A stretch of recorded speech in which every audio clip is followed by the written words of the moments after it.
Take action. You learn something, take action. Do not allow the law of diminishing intent work on you. The law of diminishing intent states very clearly that the longer you take to take action, the less your intentions become. Your intentions begin to diminish the less you take action. This is from John Maxwell. The less time, if you don't take action quickly, you are going to lose momentum. The law of diminishing intent will take action or take precedence over you and whatever you want to do if you don't quickly take action. So take action. Don't just take the information and sleep with it. No, take action. Do something immediately. Then what's the next letter? C. What does C stand for? What does C stand for? Who can remember what C stands for? Consistency. Thank you, James. My God, people are following. We are going to have a great time. I think Musa has rejoined, so I'm confident that we're going to have a fantastic time. Oh my God. Consistency. Don't just take action, take consistent action. It is with consistency that there is power. Consistency. Real power is not in strength, but in consistency. What can be done over and over and over again. So don't do it once, do it every day. Do it every week. Do it every day. At once every week. Take it over and over again. Then you'll be able to move from fear and confusion to peace. You've learned a lot. He's in the room. All right, sir. Fantastic. So Musa Bello, our speaker for today. I'm not going to go through the whole thing again, but I'm going to start from the top and just rush through it. Popularly known as Sodium, he's a trainer, facilitator, and coach with a passion to inspire people to live a fulfilling life. All right. His areas of specialization include excellence, stress management, mindset, conflict resolution, employee engagement. Ladies and gentlemen, once more, let us make welcome Sodium. Mr. Sodium himself. Sodium speaks. Musa Bello. Thank you very much, sir.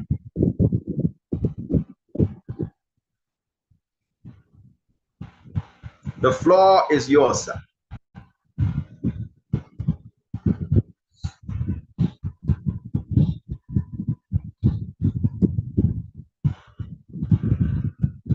Hello, can you all hear me now?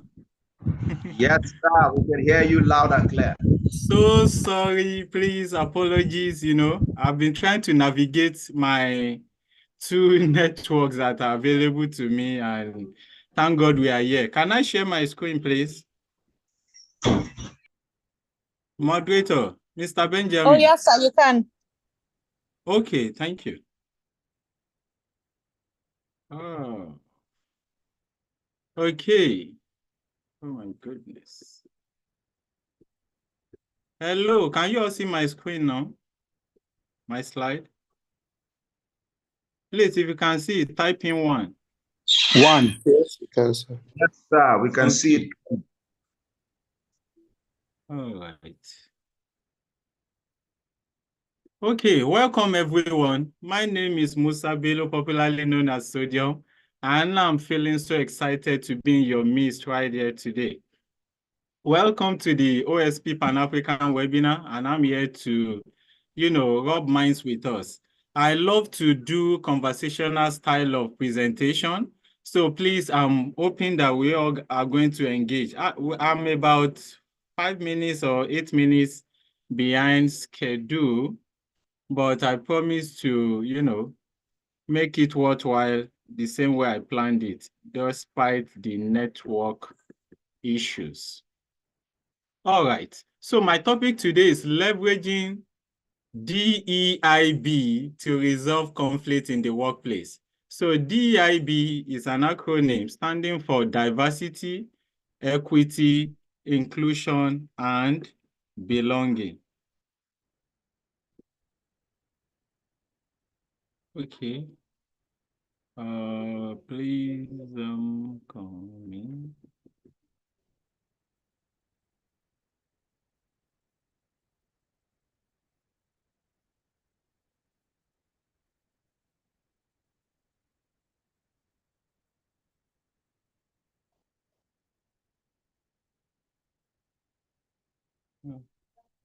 Okay, so welcome once again. Please, if you are hearing DEIB for the first time, please type in 1.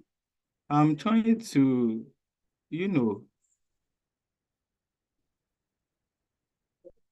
make my... what's going on?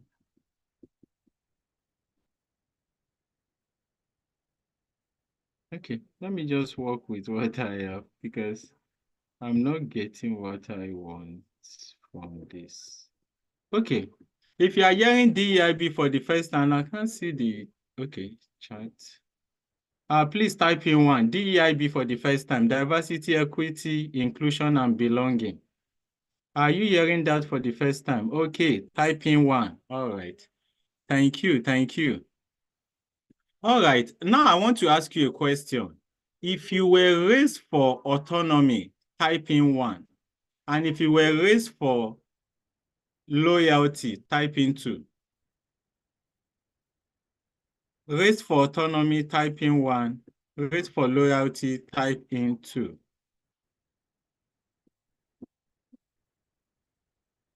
Can you all still hear me? Okay, autonomy. Okay, 1. Mr. Otara. Okay. Please,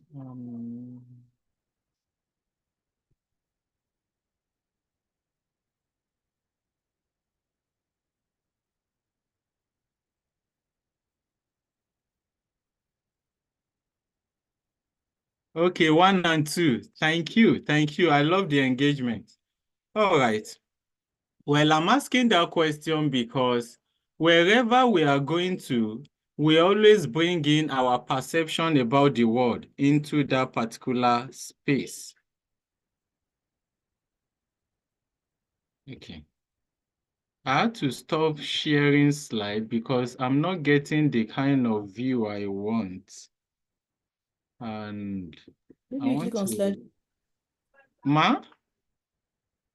Maybe you can click on slideshow. Okay.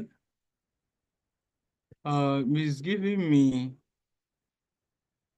a...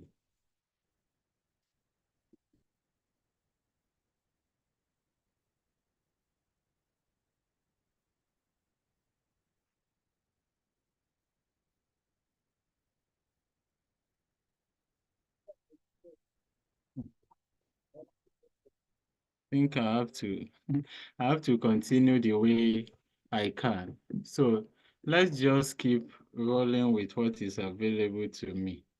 But I'm not getting what I want.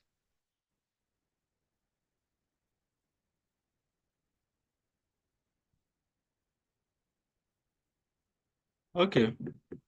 So I saw your beautiful responses. Some of you said 1 and 2, some of you said 1, and some of you said 2. I'm asking that question because wherever we enter into the workplace, we always come in with our preference about how we view the world. And the interesting thing about the workplace is we spend virtually more than half of our day at our workplace. So most of us are either doing 9 to 5, 8 to 4. Even if you're an entrepreneur, that one is even more because you are constantly working on your job. So let's work with the normal corporate world, which is 8 to 4, 9 to 5, as the case may be. That simply means that if your workplace, you spend most of your life there, it means the workplace should make sense and it should be healthy and safe for you to be productive and for you to be healthy as well. All right. So just in case I'm going too fast, please, you can call my attention by typing in 1. And if I'm going at your pace, you can just type in 2 so that we know exactly the way I'm moving. So I want to start by explaining some of the key concepts that I'll be using tonight, which is diversity, equity, inclusion, and belonging. So diversity simply means having wide array of people in a particular place. It might be in the workplace or in the society. It means you have different types of people, and diversity has 4 different layers, and I've outlined them on this my slide. So we have personality, we have external dimensions, we have organization difference, and we have global dimension. But I'll be focusing more on the first three. I won't be dwelling much on the last part of the diversity. We all know we are in a country, for instance, let's use Nigeria, because I know other people can be joining from all over the world. In our country, we have different tribes, different religions, and different ethnic groups. So what that simply means is that we have different ideologies, different upbringing, different cultural beliefs, assumptions, and, and our prejudice and bias about how we view the world. So let's look at the personality space. You will see age, you will see gender, you see race, you see ethnicity, you see physical ability, you also see sexual orientation. The world is not a global village. What that simply means, and with the constant migration that is always happening from one country to the other, either from Nigeria to the UK or Canada, it means we are likely to be in a workplace where we will meet different types of people. So that's where diversity comes in. And you must be able to deliver on the job despite the different kind of people that are available, right? So in the workplace, for instance, bringing it back home in Nigeria, you will notice that we have all this personality playing out in our workplace. We have the Gen Zs, we have the Generation X, Alpha, and the rest, and all of us, we have to work together to be productive. We also have the external dimension, which is talking about educational background. Some people have PhDs, some people just have the secondary school living certificate. We have religion, we have recreation, we have personal habits, we have work experience, marital status, even parental status. These are dimensions we need to put into consideration when we are thinking about our workplace. Then we have organizational difference, meaning management status. We all have hierarchy from the MD to the maybe zonal manager or your particular team lead. So we have that. We have different departments, we have work location, and we have union affiliation. I said I won't be dwelling more on the global dimension, which is talking about economic system, political systems. So if we are talking about migration to another country, all of these global dimensions will play out.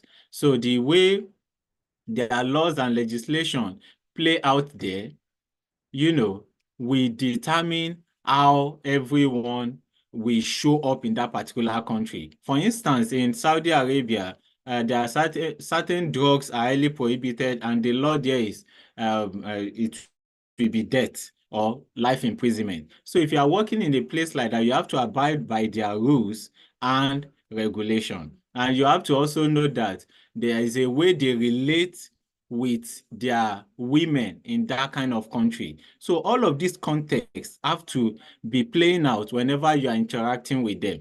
And if you are working in a place like US where gays, lesbian, it's part of their culture or their way of life there, you can't go there and be discriminating. That means you are not ready to work in that kind of place. You have to be able to adapt with the environment. So that's what diversity is all about. Then I'll be talking about inclusion right away. Inclusion is the practice of creating an environment where everyone feels equally valued and respected for their individuality. So inclusion is simply saying, wherever you are, you have a place in that particular workplace. And workplace has to be a place that everyone feels safe, seen, heard, and understood so that they can be productive. Anytime people are not feeling safe in a particular workplace, their productivity level will be low. And part of the reason why we are clamoring and the whole world is going global with diversity, equity, inclusion, and belonging is it fosters innovation and growth for the particular company. Every organization has three dimensions, which is people, process, and technology. Like I always say, once the people there are not in the right frame of mind or their productivity level is low, every other aspect will not move. Process is driven by people. Technology is handled by people. And it is the people aspect of the workplace that I'm obsessed about. I'm really thinking about how can people work together in a safe space? How can people, resolve conflicts? And how can people help each other to win in their respective job or duties? So inclusion is creating that environment where everybody feels equal, whether you're a man, a woman, a male, a female, old, young, people living with disabilities. And that's also inclusion, because you have to know how to describe. You cannot say disabled person. That simply means that you are not culturally inclined to know that that is not the right way to describe. So you will say people living with disabilities. That means you are creating an inclusive environment, and anyone can be living with disability, because some people are not born with it, some are born with it, and you have to engage everyone so that everyone can participate. If you notice, anytime we're having election in Nigeria, whenever they are reading out the result, they always bring out somebody that can also use the sign language. That's because they are trying to, create an environment where everyone can connect to the electoral process. Okay, the inclusive environment ensure that every person is able to participate fully in organizational life and has equal opportunities to leverage their talents, skills, and potential. So if I am a PhD holder, my workplace should be able to create an environment where I can leverage on my talent, not to feel redundant and, not productive. And if I'm a secondary school certificate holder, the particular work I will be doing in that workplace should allow me to also grow and to fulfill my potential. Then let's talk about equity. Equity involves providing equal opportunities for everyone regardless of their background. It involves giving employees access to the resources and support they need to succeed. Equity is different from equality. Equality is trying to merge everyone to be the same. While equity is what? Creating equal opportunities for everybody's individuality. For instance, now, if of course, for most organizations, we can have men and women working in that particular organization. And let's say women go on maternity leave. We all know that, right? Equity will not be that men must also go on paternity leave, even though that is also a good way to, balance it, because the women need the support of their husband. But another way to look at it will be, what will men need to also enhance their health? Because men also suffer from their own kind of health challenges. Yes, it may not be giving birth issues, but what can they do? So the company can decide to maybe give men a kind of vacation where regular health checkup will be involved and stuff like that. I'm just giving example. That's when you are creating equity. You must not give the same thing to the same set of people, because what you are giving to a particular group may not be what another group needs. So you have to balance it well, to ask them questions so that you can give them exactly what they need. There is a popular saying about a particular charity that was done in a particular society. Sometimes when you look at a particular place, you think you know the solution they need. And they decided to give them borehole water, right? And the particular village, they were used to fetching water from the stream. It was a remote village. They were just living, for instance, in just one room. And do you know that when they erected that particular borehole in strategic locations in the neighborhood, the community people decided to destroy the borehole? Do you know why? They destroyed it because that time where their children go to the stream to fetch water was the time the husbands and wife had their alone moment to, have some form of pleasure. So you have to be able to know what a particular group needs before you can work with them or give them what they need. Not assume that because a particular group needs this, that's what another one will need. Then belonging. Inclusion brings belonging, because belonging is that feeling that you are part of a group, that you are feeling heard, understood, regardless of your differences. I hope the specific terms are clear. If you understood that, please type in 1. All right. Another important thing I want us to know is you don't leave your feelings at home. Gone are the days where they say the workplace is just for you to deliver results. Everybody just focus on your task. But we don't leave our feelings at home. If you had some form of misunderstanding with your spouse or your kids, you are likely to bring it to work.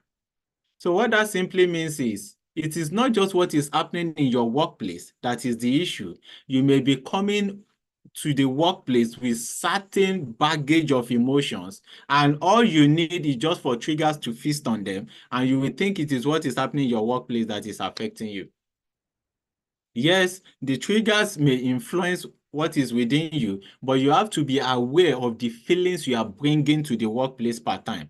For some of us, we may be held up in traffic, and because we're feeling frustrated and grumpy, we bring in that baggage to the workplace, and someone is saying hello, and you're attacking the person. That why is the person greeting you? That is it a must for them to greet you? Have we seen cases like that, where some people will ask you what is good about the money? And sometimes it's not about you, it's about the feelings and the baggage they are bringing from wherever they are coming from. So I'm here to tell you that you don't leave your feelings at home, and that simply means that there will be conflict in the workplace. But if you practice DEIB, that's diversity, equity, inclusion, and belonging, to the best practice, you will reduce the level of conflict or the rate of conflict in your workplace, but it cannot be avoided completely. So that's why I've decided to create this presentation to leverage DEIB to resolve conflict in the workplace, because most of the productivity level at the workplace is affected by the conflict between employees and their colleagues. So the question I'll be asking you now is, we all experience some level of stress at work. Now, answer me. If it is your work that is actually stressing you, type in 1. If it is your colleagues that is actually stressing you, type in 2. And if it is, okay, yes. Type in 1 if it is work, and type in 2 if it is relationship with either your colleague or your boss. I'll be waiting in the chat room. So what I mean by work is the task. Is it the task given to you that is stressing you, or your relationship with your colleagues? Okay, I can see 2. Who else? Who else? Please, let's engage. Who else? Who else? If it is your task that is stressing you more, type in 1. And if it is your relationship with your colleagues, type in 2. Who else? I can see Badmos. Okay, 2. Who else?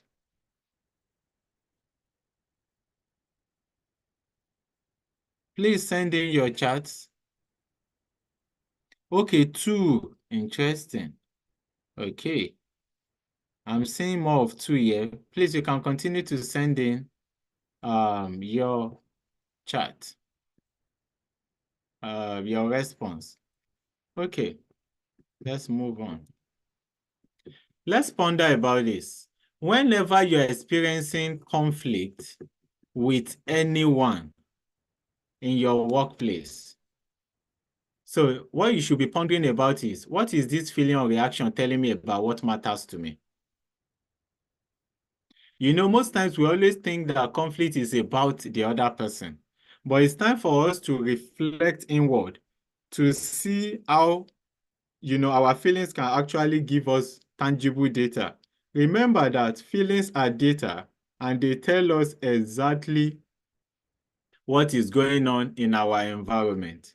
So the next question will be, what are my body signs that show my feelings? What signs do I see in others? How are my feelings influencing my life and my behavior? What are both the rational and emotional elements of this interaction? What feelings are operating in this situation? That's in mine and others. So what these questions will help you to understand will be that your feelings can help you to understand your own self, not just thinking about that your colleagues are out to, maybe be a hindrance or be an obstacle to your growth. So what is your feeling telling you part time? What are your body signals? Remember, emotions are embodied. How are my feelings influencing my life? Remember, feelings drive actions. So you need to know how you are feeling and how it is driving your action. The difference between your productivity part time is your feelings, because your feelings will drive how you are, showing up in the workplace. I've discovered that most times, frustration, envy, and disappointment is the core emotions that many employees struggle with. And if this is the dominant emotion, it means your productivity level will be low. Many employees are envious of their colleagues, they are not even aware, but they are showing it in microaggressions to them. So it's not just about what is happening at the moment, it's about the underlying feelings that is happening within them. I need you to pay more attention to that, because if you track your feelings well, you will see that most of the activities happening that is causing conflict is not just about what is happening, but how you are interpreting what is happening in your workplace. So what feelings are operating in this situation? Now, let me talk about the second to the last that I said, what are both the rational and emotional elements of this interaction? For instance, if your boss calls you and gives you a feedback that the report you wrote about our last training was not up to standard, and I would like you to do a better job. What happened was a feedback, which is for you to improve, but you can interpret it as your boss hates you or your boss is against your progress. Now you see, you can start to develop some form of rancor or conflict between you and your boss, and that will break the chain of communication between your boss and between you and your boss. And once communication is affected, productivity will also be low. The normal communication you're supposed to do with him will reduce, or within your colleagues. Do you know that about 60% of work hazard is as a result of, some form of microaggression that is happening between colleagues at work? So certain things they're supposed to tell each other, they won't say it because one way or the other, they are not looking for the progress of the other person. And when you practice DEIB, where everybody is feeling like they are in a group and they are working towards a particular dream or vision, all of this will be minimized. Now, traps to avoid when you are processing your feelings. Avoid judgment. When you are expressing your feelings, avoid judgment. Most of us, we think that because we are feeling sad, angry, or feeling resentful towards someone, we have the permission to express ourselves anyhow. That's what I call verbal diarrhea, when you don't even have control about what you say. And some of you will say, I'm just being real. You are being real does not mean you should, be aggressive towards a colleague or a subordinate. So avoid judgment when you're expressing your feelings. Imagine you saying, example of judgment will be, if you were a good friend, you will have been there for me. In this kind of expression, you will notice that the feelings was not even there. Rather, all you are doing is guilt-tripping the other person.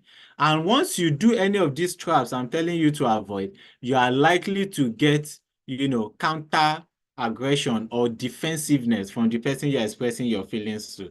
And this does not resolve anything. Avoid attribution.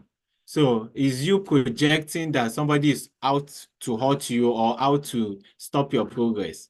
Then characterization is you are just so inconsiderate. That is you concluding that the person is also out to hurt you or against you. There are some people that always carry the lens of enemies, enemies. All they see around them is enemies. So whatever you do, they're already seeing it through the lens of attack on them. So you have to be very careful that you're not projecting, because you're not communicating your feelings by,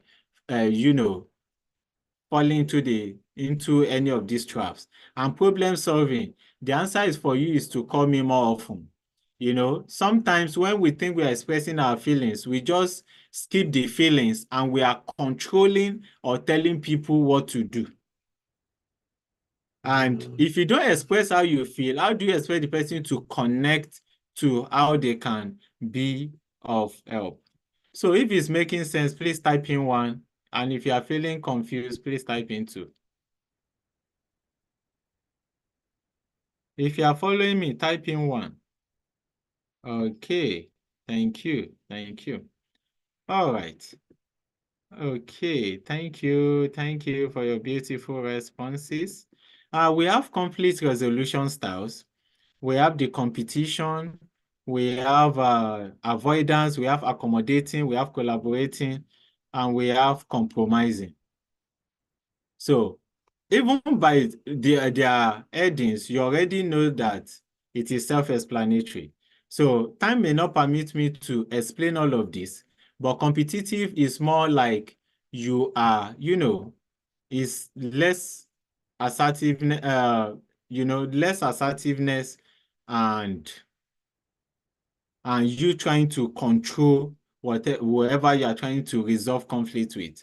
And conflict, for many of us, the idea we have about conflict is bad, conflict is evil, conflict we make the workplace to be toxic. No, conflict is an opportunity to improve your relationship with whoever you are relating with. So, because you are constantly learning to work with individuals in the workplace, so you cannot just, avoid conflict, because avoiding conflict is you leaving the opportunity to learn and, collaborate better with your colleagues. So avoidant is, I used to be very strong on avoidant. I always want to keep the peace. I will always run away from anything conflict. If you can relate to this, type in 1, conflict avoidant. Then accommodating is trying to please everyone as well, not necessarily expressing how you feel. So you want to take on extra workload even when it is not convenient for you, just to keep the peace in the building. Then collaboration. This is the one I will recommend, where you express your needs and wants, and you also allow the other person to express their needs and wants. Then compromising too is similar to that of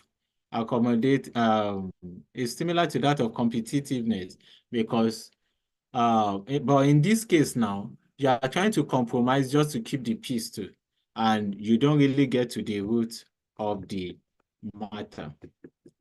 Okay. So these are barriers to resolving conflict. You want to win at all costs. Trying so hard so you can get your way in the conflict. Like I said, conflict is an opportunity to learn each other's ways and preferences. So if you want to win at all costs, it means you get into the argument just so that your argument will be superior by all means. So for you to resolve conflicts, you have to engage in what we call dialogue, not debate. Dialogue allows everyone to express themselves in the best way and to express how they are feeling. So what I will recommend for us when we're expressing our feelings will be, you use this template, which is you state how you feel, you communicate the impact of what the person did, and you also say what you would like the person to do.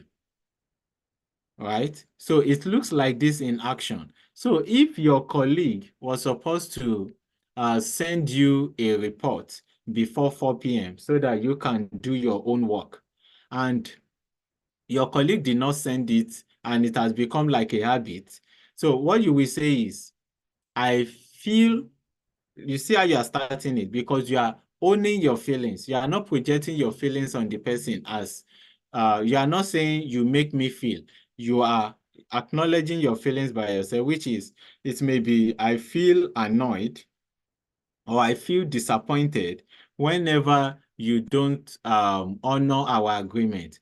I will appreciate if you can, meet the deadline that we have agreed on next time. This way, it will always guarantee that the person will not be on the defensive mode, right? Instead of you just saying, you are just stupid for not, sending in the report, or you are out here to spoil my work, or delay my progress, or to make the boss make me look incompetent. So that way the person will want to defend themselves, right? Then displaying aggression. The fact that you are feeling angry does not mean you have to show aggression. Aggression is different from anger. Aggression is a behavior, anger is an emotion. But many people confuse the two together. So the fact that you are feeling angry does not mean you must hurt someone with your words and maybe go physical. I remember a man that lost his job. He was working for civil service then because he fought with a colleague, and that was how he was dismissed. And I'm sure many organizations are hard on this one. They don't want anybody to go physical on one another. But if you are not going physical, don't go physical with your words too. Your words can hurt people. Now, demeaning others, belittling or putting down a person with whom you are experiencing conflict. Some people, they're experiencing conflict and they are attacking the identity of that person instead of focusing on the issue. So they say things like, maybe they are insulting the person, like, you must be an idiot for not honoring our invitation, or for not coming on time, even without giving the person an opportunity to express the reason behind it, or retaliating. Some people are so strong on revenge. So instead of, creating a room to resolve conflict, they are planning on how they can level up on discourse. Then avoiding, I already mentioned that as a conflict style, which is staying away from another person to prevent having to deal with the problem. Now, people that avoid conflict, they do this genuinely to preserve their energy. However, it is not the best approach. Avoiding does not mean the issue gets solved, and it's also as a result of having the courage to express yourself. The moment you build the courage to express yourself, and this is a skill that can be learned, because I'm also a living proof that it can actually be learned. And I'm seeing how I can show up for myself, because conflict is an opportunity to honor your values as well. How do you expect people to know how you feel when you don't create the space to let them know? And like I always say, there are sometimes you have to teach people how to treat you. Don't assume that they know how to treat you, especially in the workplace. Or they can just keep doing exactly the same thing over and over again because you are never talking about it. And conflict avoidant people think they are the most peaceful people, but they are not helping the workplace to grow. All right. Okay, then hiding emotions. Before now, we have always looked at the workplace as a place where it is just to go and get results. Just get it done. Get it done. Nobody cares how you feel part-time. But hiding emotions may not be the best way, because people will not know exactly how you are feeling about a particular conflict, and you may just want to cover things up.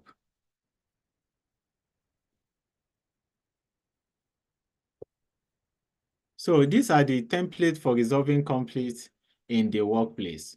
Number one will be validate feelings. Okay. Number one will be validate feelings, which is if somebody is expressing how they feel to you, you don't argue with their feelings. Their feelings are what?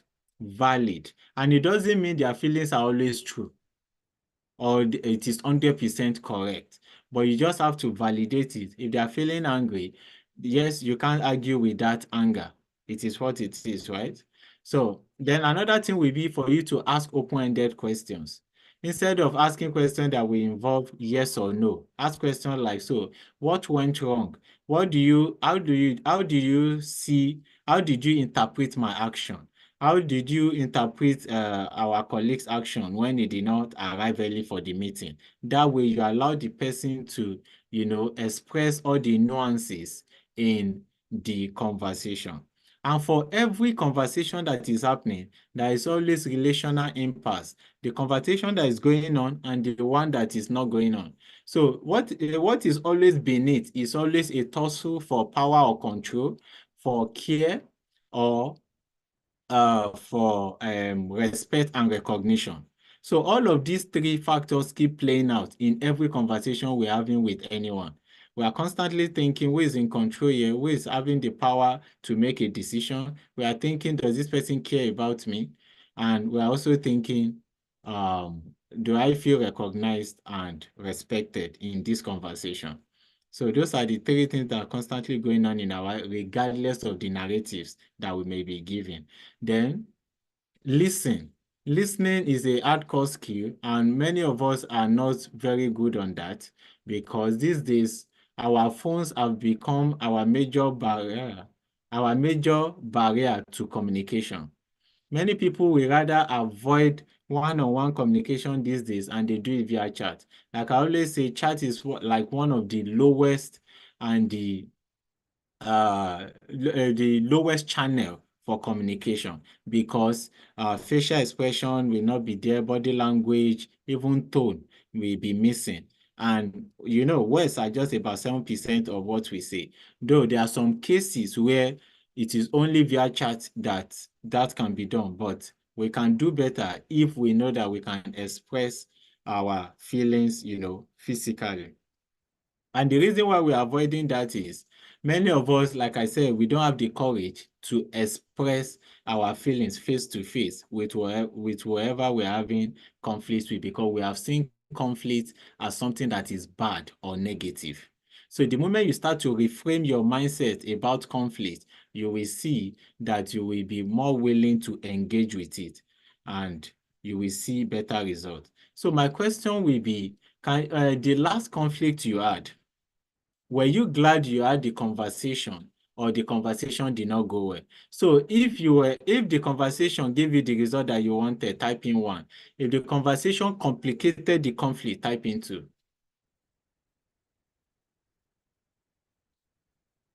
In the chat. If the conversation helped you to resolve the conflict, type in 1. If it complicated the conflict, type in 2. Then another thing will be for you to explore options. Exploring options is simply, allowing both of you to see what is happening from different perspectives and different dimensions. Do you get that? So you're asking, so next time, what do you think we can do better when somebody does not come early? Or what can we do to make people come early for our meetings so that we don't feel disrespected when they don't come early? You see, that way you are engaging in productive solution. Then the next thing will be to decide on the solution that all of you have agreed on. So diversity, equity, inclusion, and belonging at work looks like this. In your workplace, you all have different tribes, different people from different backgrounds.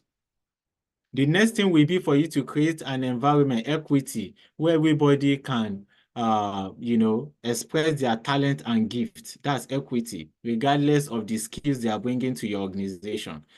For those of us that may be into HR here, this is something we have to put into consideration. Create that, then the next thing will be inclusion. Once people feel like they are part of the organization, they are more likely to give their best. Then belonging, then the inclusion is what we create the sense of belonging, which is feeling valued and feeling understood that you are part of a group. The reason why workplace is becoming more complicated these days is what community is supposed to give us, we are now bringing it to the workplace. Before, people were living probably in their communities, like let's say 40 years ago, people grew up in a particular community in their tribe and they grew up there till their 80s or their 90s. But now people are living different communities and going to a different place where they are not seeing their tribes. And sometimes people are feeling, disconnected with the tribes they left behind. So the best that workplace can do will be for them to create a tribe that will create some sense of belonging, and they can now pursue the vision of the organization together. DEIB training will be very good for, politicians, because they are constantly working with people of different, tribes, religion, background, and this can help them to make policies that can make the society work. Though this conversation is, scripted for the workplace, but it is also, useful for whatever space we find ourselves. So I want to show you how you can apply DEIB. For instance, when conflict arises from miscommunication in the workplace, this one aspect that, we struggle with in the workplace. You hear something and another person is thinking is another thing that they've heard. And the major cause of conflict in the workplace is assumption. You assume that your colleague is out to frustrate you. You assume that your boss is hard on you because your boss is wicked. And the moment you shift your perspective to see that your boss feedback is useful to you and the organization, you start to see things differently. So let's say conflict arising from miscommunication, for instance. The DEIB way will be to seek to understand, encourage both parties involved to share their perspective and communication preferences. Then ask open-ended questions to uncover underlying differences and assumptions. Open-ended questions will start with what and how, not did you do this, that will require yes or no. So when you allow people to be able to be more expressive, you will be able to get the nuances and the ambiguities in the conflict that is happening. Then the next thing is invite dialogue. I already mentioned this. You bring both parties together where they express each other's view without judgment. Everybody is expressing how they see the issue and how they feel about the issue. Then the next thing will be to negotiate solution. So what is the solution available to us? So you collaborate to establish clear communication norms and practices that accommodate diverse styles and preferences. Remember we said, for instance, now, we are observing Ramadan now, and there may be workplace where there are different religion, Christian and Muslim, and the workplace can be created in such a place where Muslims during Ramadan may, I'm using the word may be allowed to close around 3 p.m. instead of 4 p.m. so that they can go break their fast. Now look at this. If they are allowed that way, the Muslims will feel some sense of belonging, that they are, they are creating that inclusion for them. And for the other religion, maybe Christians, it may be, they can also create time, maybe during December, that's when they will allow them to go for their own shift. Okay, my time is almost up. I can see Mr. Benjamin, why you're giving me that signal. Yes, sir. I'm already rounding up. So thank you so much for listening. Please send in your questions and feedback. All right, thank you so much, sir. Unfortunately, the time is let's appreciate Mr. Sodio. Let's appreciate him. Let's give him our favorite emoji. If you learned something today, if there was something that you left with, I think you can all hear me. I had to put on an earpiece to just drown out the noise. So please, if you heard anything today, you learned anything, just say a thank you. Give us a favorite emoji. Give him a favorite emoji. Something. I already have a favorite quote from there. If I am not mistaken, anger is an emotion, and aggression is a response. I learned a lot today. All right, so if you have any questions, actually the time is up for questions. This session was supposed to finish at 8, and then 10 minutes after will be the break. But we have taken into the speaking session and also the break period. So I'd apologize. We can't take questions for this session right now, okay? But I would encourage you to hook up and link up with Mr. Musa Bello please, can you type in maybe your details for maybe for social media? Anyway, anyone can reach you so that we can get to you with our questions. I wouldn't want to hold up the session with because we are actually out of time and we should go on to the next speaker right now. So my apologies, please. We will not take any questions now. Please, he will type his details in the chat box so that you can get to him and ask him any questions you want to inquire. You want your organization to have this training, this DEIB training, your workplace, your colleagues, your staff, your organization. Please, you should reach out to him and get all the details. If you have any questions, you can go straight there to the details that you provide soon, God willing. All right. So I would want us to move very quickly. Fantastic. So he has put some. Okay. All right. So there's some information on the chat box. Please, let's.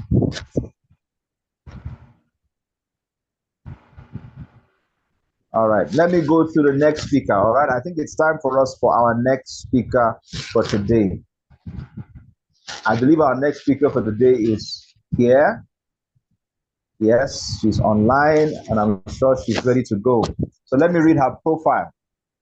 Our second speaker for today studied history at the Obafemi Awolowo University of Ife, Ile-Ife, Osun State of Nigeria, in public development management and public policy of the School of Governance of the University of Witwatersrand in Witwatersrand in Johannesburg, South Africa. My apologies to the South Africans online. Ime is the consummate advocate for improved policy-making processes, consumer protection as a country and within the private sector as a method of inclusive and transparent governance, as a verifiable way of building social capital and trust among the people, both in private and public speaker. She has spoken at several events promoting the code of business designed by the Convention on Business Integrity as a way of attracting like-minded organizations to work together. Her competencies include consensus and coalition building. She's a fellow of the Institute of Management Consultants. She has participated in researches and trainings on the future of work, future of learning, and conducted several trainings in most states of the country. She has been invited to speak in Cameroon, Zambia, Malawi, Cape Town, and Johannesburg, South Africa, Gothenburg and Stockholm in Sweden, and Phoenix, Arizona in the United States. Worldwide, she has designed, planned, and also facilitated at corporate retreats for public, private, and development sectors organizations. She volunteers as a mentor and is on the advocacy committee of the Women in Business Management, Business and Public Service, where she is a life member. She is a past president of Topaz Toastmasters Club, formerly club mentor of Abuja City Toastmasters Club, and club coach of Kano Toastmasters. She's a Toastmaster, a distinguished Toastmaster. Ladies and gentlemen, let us make welcome Ime Olufumilayo Enan as she takes the stage. You're very welcome. Thank you, my brother Benjamin. Thank you for tonight. Thank you, everyone.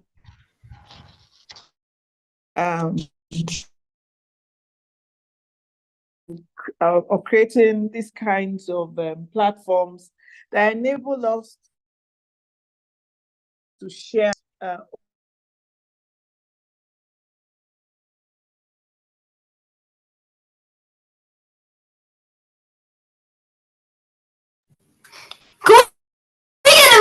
please, because like I haven't got all day, so could you get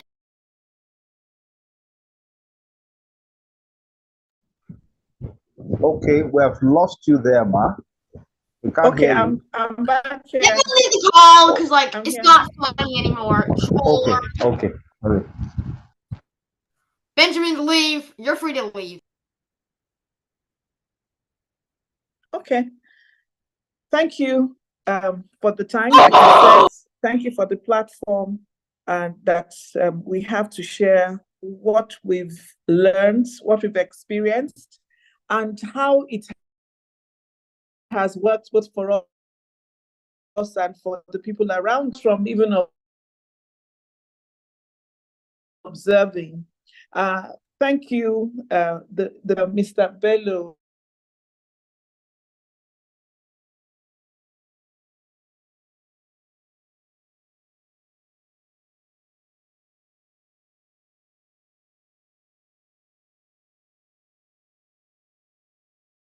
I find that self-awareness in times like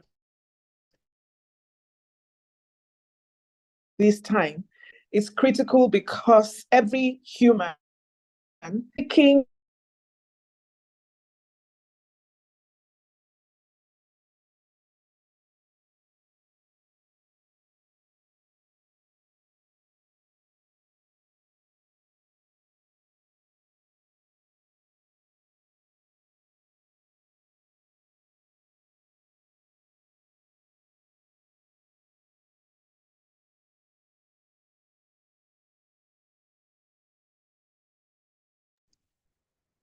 okay.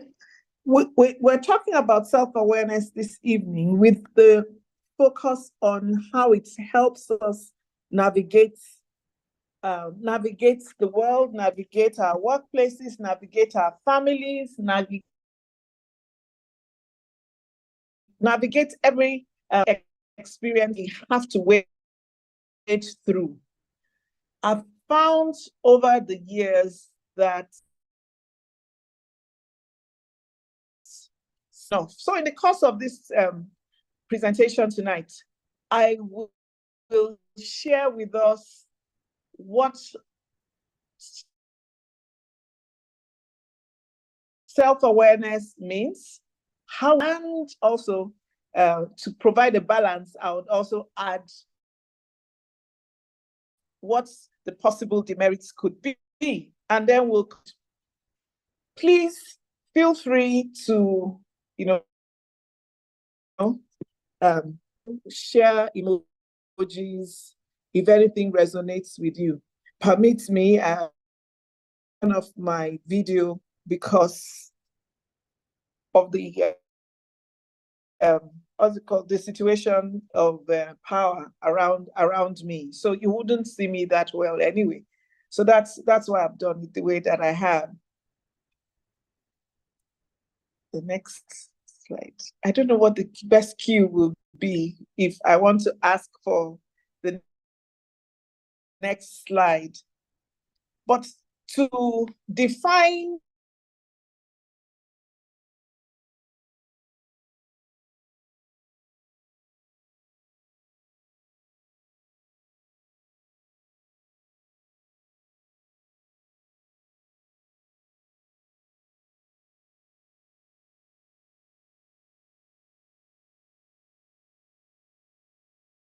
very well, please help pray that the network would be kind to us this night. Yes, So what exactly is self-awareness? Okay. Hello, please, can you hear me? Oh, yes, we can. Yes, we can hear you right now, but we've been losing audio intermittently. Yeah. Please, can you hear me? Yes, I can Yes, we hear can you. hear you right now. Right now, we can hear you. Okay, Yes. great. So when the network went off briefly again, I had asked for anyone who could pray to please help intercede, so that we can manage to go through this evening without so much too many disruptions. But what is self-awareness? Let's make it as practical as it's possible. Just knowing and having an understanding of yourself as a unique person. It's true that we can come from families of 2, 3, 4, 5, 10, if you like, sometimes even more. I've got a friend that has 34 siblings, and here in they're Nigerians, they get along, they know themselves, like that. Because many times I wonder if I would be able to remember everyone if my family was that big. But they know themselves.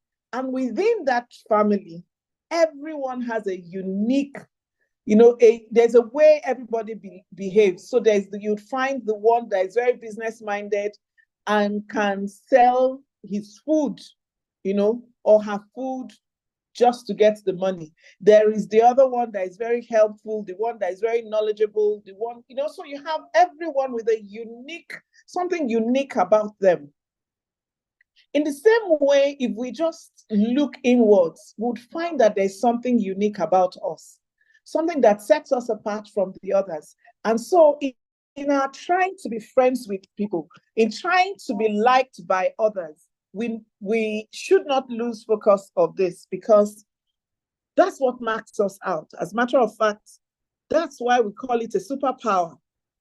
So our self-awareness, how our self-awareness becomes our superpower, is what I'll be talking about tonight.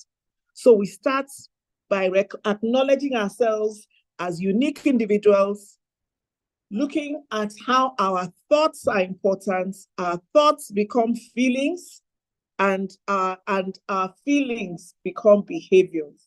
So our feelings then are the basis for that thing that people say, don't you know her? She's always angry. Don't you know her? She's always frowning.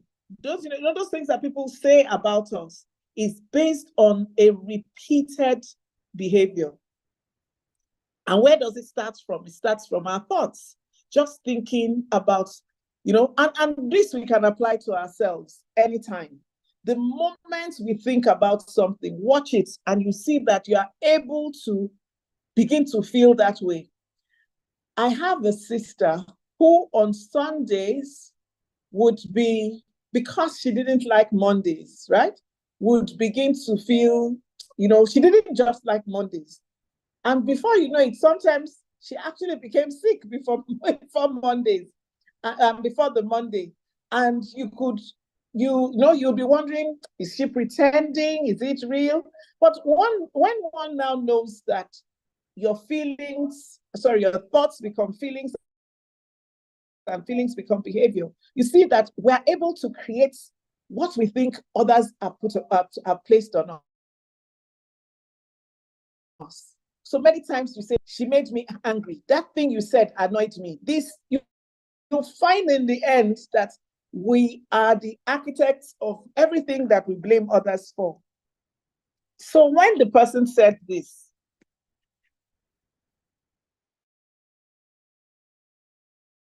and then afterwards, the reaction, the behavior, we also need to own it's completely ours. So we can't say that someone else imputed it upon us.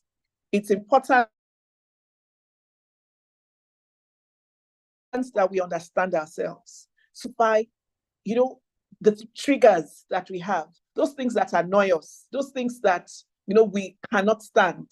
And then if we can identify them early enough, what that does for us, it helps us either avoid it, or we know how to manage it if we must be in that environment. For instance, one thing, and I'm sure that a number of women on this call can relate to this. We get very, very incensed when our mate lie to us. What you've seen. They don't know, what information we have already. The moment you ask that question about what is, and I can give you examples. It can be, so who left the back door open? The first instinct, and that denial, if you're like me, that denial will just irritate, and make me very angry. So now the denial, over time, I discovered that it just irritates me. And so I've begun to redefine it. So I say that there are some people tell. So she told it so that I will not be angry with her. She told it so she does not infuriate me. She told it how I was going to respond. So I create those responses in my mind simply because I don't want another drama. I don't want an episode. And if you work I don't know if I'm alone in that. Ladies, if you agree with me that when someone lies to you, what we call petty lies, whether they are complicated or not, when they lie to you, it does not matter what time of the day, it sets us off. It can annoy us. If that is you, if you are like me, please put in the chat room any emoji that, you know, represents how you feel. But I know that, you know, I may be unique, but in this case, you know, there are people that are like me.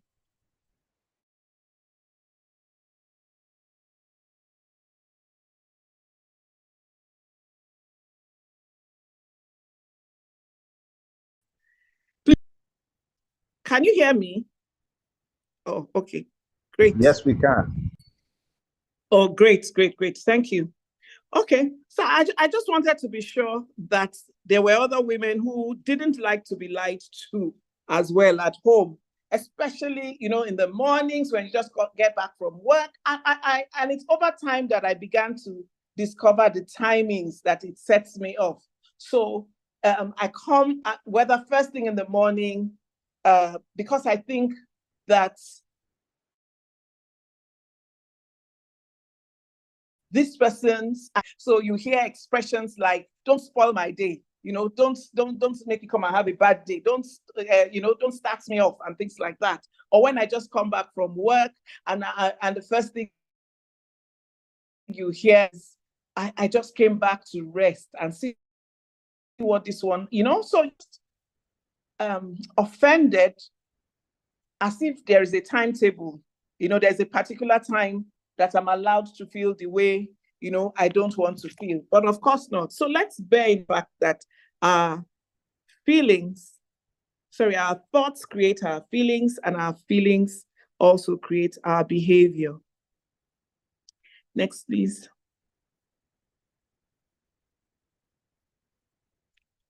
Thank you. So how do we apply this now that we forces us to what sets us off in the way that we behave? How do we apply this? There are, I mean, different applications. In personal development, this helps us to be authentic. It helps us to be believable, to be relatable. So, you know, we all know someone who, when they speak, they are always speaking in superlative. Their stories are always about the best, the biggest, the most, the, you know, the highest. They only speak in superlatives. I struggle to believe people that feel that, except they say theirs is the biggest, you know, they will not get the people's attention. So knowing oneself makes us authentic. It makes us believable. It makes people easily relate with fulfillment also. Know yourself.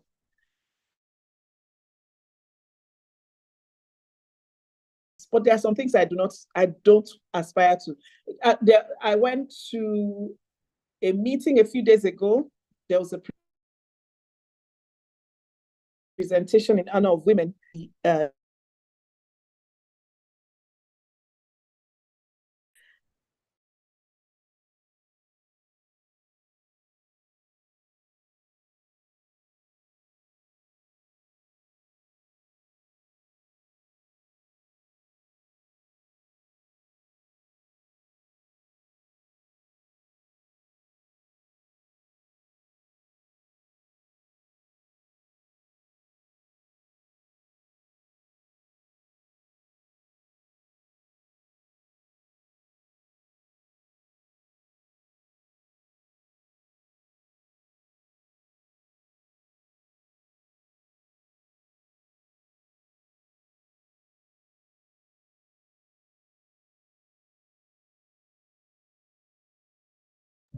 Yeah, it seems we have lost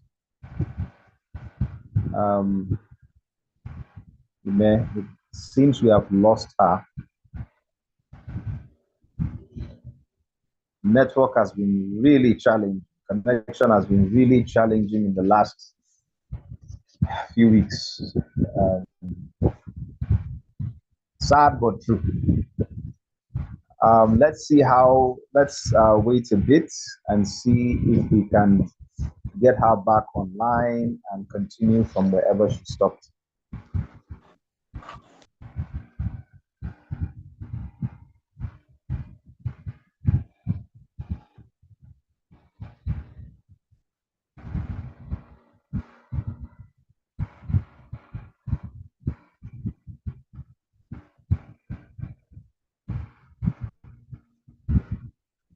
Yes, we have lost her actually. So, a great session. We are having challenges with network, with connection, but we're learning something. We're picking up something. We're learning. We're improving. We're increasing.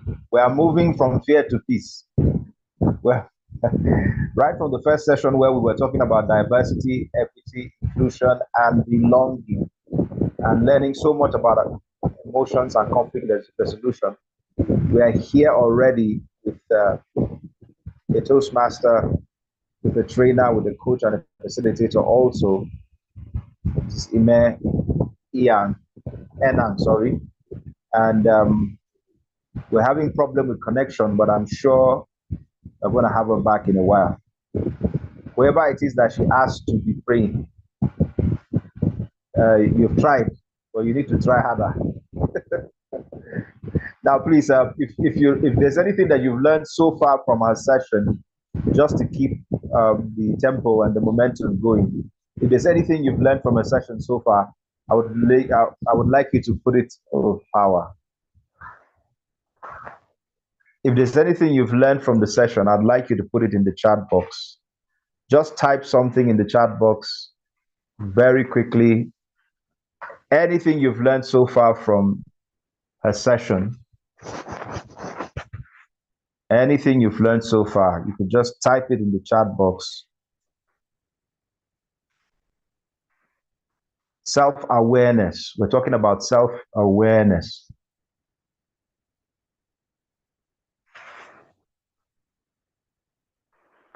Our thoughts influence our feelings. Thank you, sir.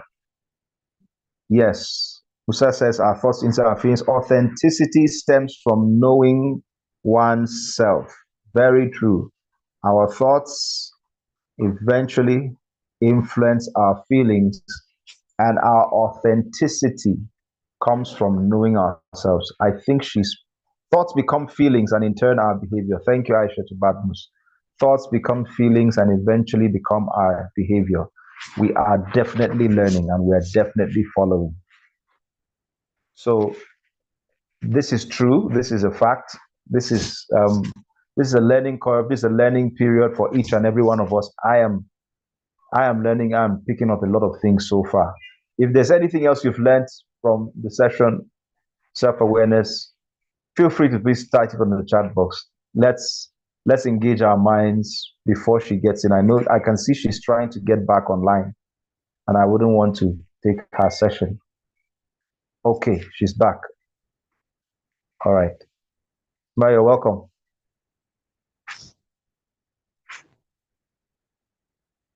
You're welcome, Ma. You can go ahead.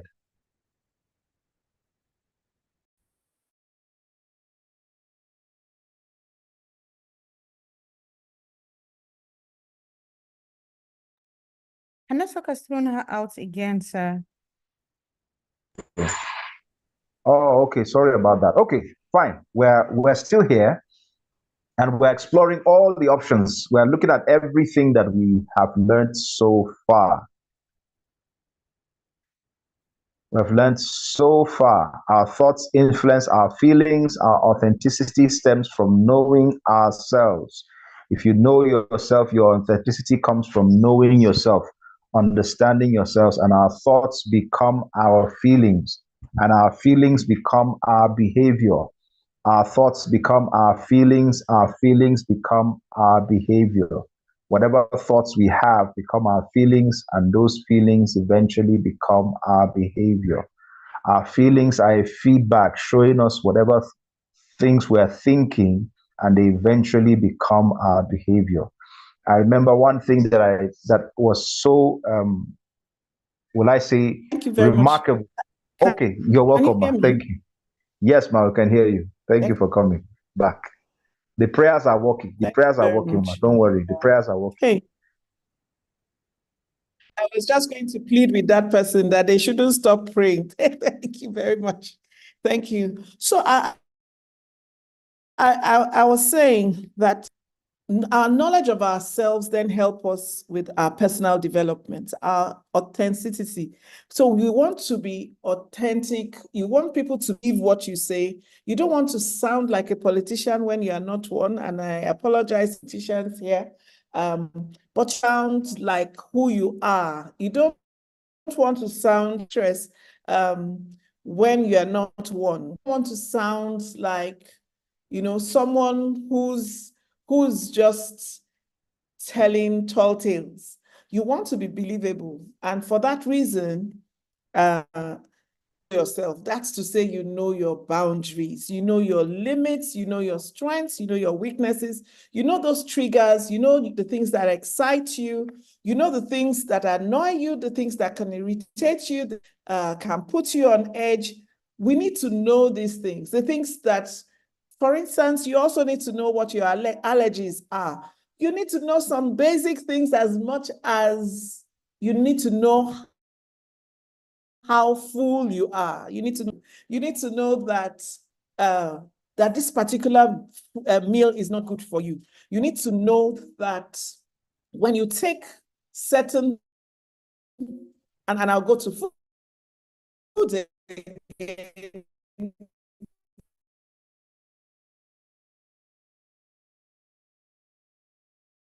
When there's a way you're awake, what's the point? It doesn't matter how fresh the brew, when it's brewed, the aroma nostrils, it will keep you all night. If you stay with me and I take coffee, I will go to sleep after my coffee, and you person is doing it, know your important. So it helps with fulfillment. That's to say, I know what I don't want another person looks like. I know what's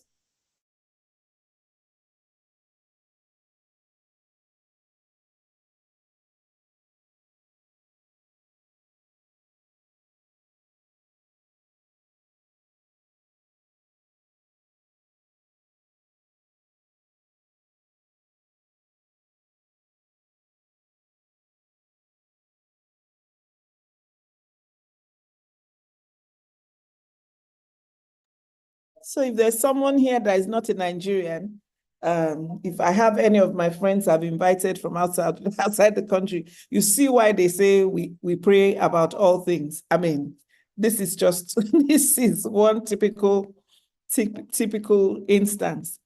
Now, so we also need to be able to measure our growth. So what does growth look like to you? Many times people are clapping for us, but we know within us that we haven't reached where we aspire to, where we had, the goals we have set for ourselves. We know that we haven't reached the fullest that we can. We haven't been able to, actualize, that's the word we've not been able to actualize our desires, our goals, and our dreams especially. So it's important for us to know ourselves so that we can experience fulfillment, so that we can measure our growth, and so we can be authentic. Then in the workplace, talking about the applications of self-awareness now. Just knowing ourselves would help with improved emotional management. So because you know that this is how you would feel, you know that if you work in some places I've worked in my lifetime, I know that there's some people who, in the way they communicate, in the way the only way they know how to communicate is to accuse. So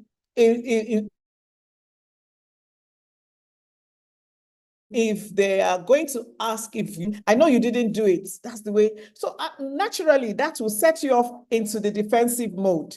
But over time, when one then discovers that that's the way this person talks, they don't mean it in any, they don't mean it in a negative form. They are. And I've discovered that the moment people show you, I think I put this up on my status yesterday, the moment people have shown you who they are, how to believe them, the issues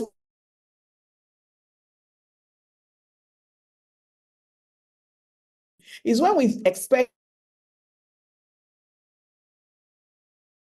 that, when we expect them to treat us from. We've heard to this evening that conflicts are not that bad. The friend with whom I've survived conflict is a friend indeed.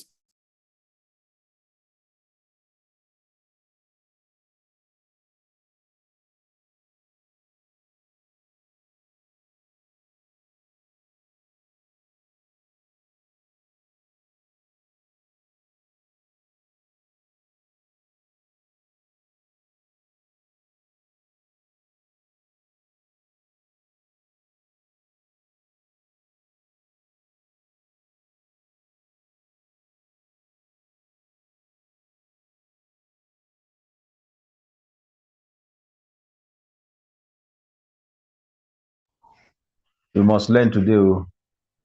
That devil is a liar. We must learn today. There was somebody that was joking and said, the devil, she's a liar. And the ladies got angry. I'm back again. You're back, ma. Welcome, please. We are with you. We are with you all the way. Please go ahead. Go ahead. Thank you. You see, what the network does not also know is that I'm aware of the fact that, I'm not easily discouraged. So it just keeps on and on. But I want us to get this over and done with so the next person can come on, next speaker can come on. But at work, it will help us with managing our emotions. It will help us enhance our interpersonal relationships and adaptability. So we don't get to a place and we know that we don't fit in. I mean, I've got a colleague, who's just joined us at work. And when I look at her, I say to her, you can't eat the food from the place that people get food from. And she says, why do you say so? I said, just don't try it. Just don't try it. Because I've looked at her and I know that it's not possible. And I didn't want a case where, she has to experience it, because it's true that they say experience is the best teacher, but it is not, it mustn't be your experience. You can learn from the experience of others. So enabling, so now she's adapted by bringing her own food to work. She's not, aspiring to get food from where people get food from around. So knowing yourself makes you know these kinds of things. If we know ourselves, believe me, it will reduce a number of issues that, that we find ourselves in. How about social dynamics? People want to be friendly. People want to have loads of friends. And yet, knowing yourself is important with regards to the number of friends that you can have. I always say, and I've used this even in parenting, what you owe everyone is to be friendly. You cannot be friends with everybody. It's an important thing, knowledge to have of oneself. You can't be friends with people. For instance, if you know that lies set you off, you can't be friends with people who lie anyhow. It means you constantly put yourself in a position where you are fighting with people. You can't be friends with people who are late all the time. You can't be friends. For instance, if you calculate in these days that we are, if you calculate, you have a budget, you put something aside for each part of your life, and then it comes to the socials, there's just how much you can spend on that. And the reason is not because you're unfriendly, it's simply because the times do not allow. So if in the past you could go to watch a movie every week, even if you wanted to take the kids every week to watch a movie, these days that might not be possible. And you are okay to acknowledge the fact that you are not able to do that. It's okay to do so. The important thing is that you know that you can't do so. You don't get yourself into the middle, you get yourself into trouble first before you then discover. Then conflict resolution. I've mentioned it a number of times, that just knowing ourselves would help us. There are some people that anywhere they go, they start off debates, they start off arguments, heated arguments.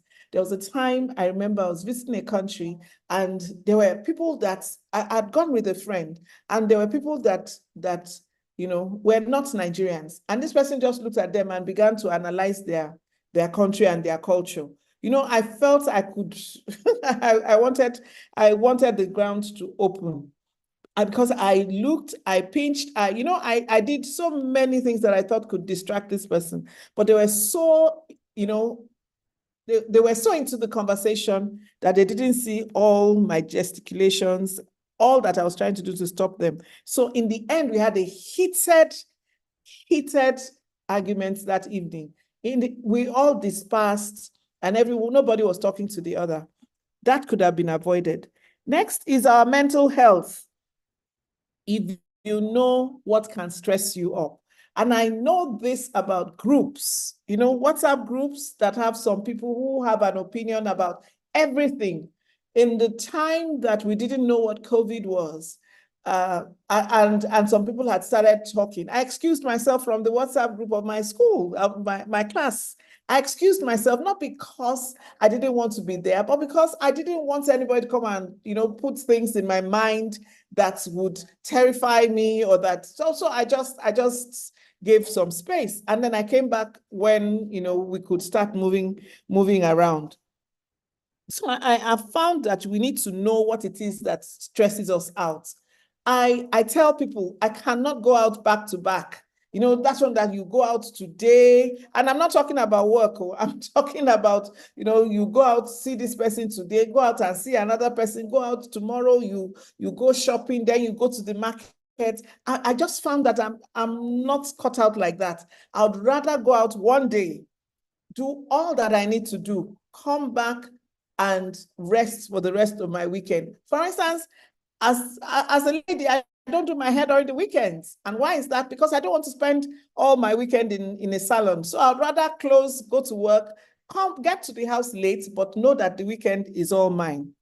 Now, that's because I don't want to be stressed. Now, in terms of our resilience, so many things to test your resilience in this country. The policies, the regulations, the government, the police, the customs, VIO, all of them will test your resilience. You need to be able to decide which is the battle and which is the war.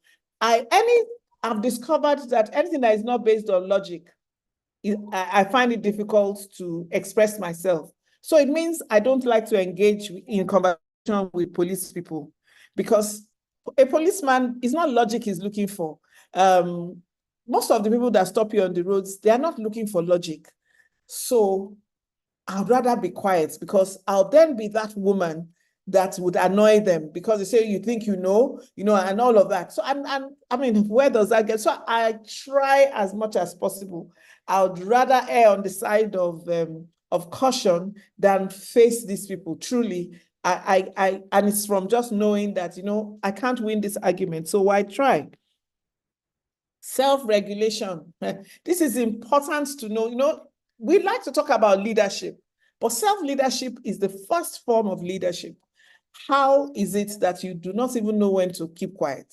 You don't even know when to express yourself. You don't know when it is that you don't need to assert any form of authority. Just sit and watch. There are some times that's what we need to do. There are some times that we need to assert ourselves. There are some times that we need to speak up, and there are some times that we need to be quiet. It's important to know when we need to do this. I always say the word responsibility means the person who is able to respond.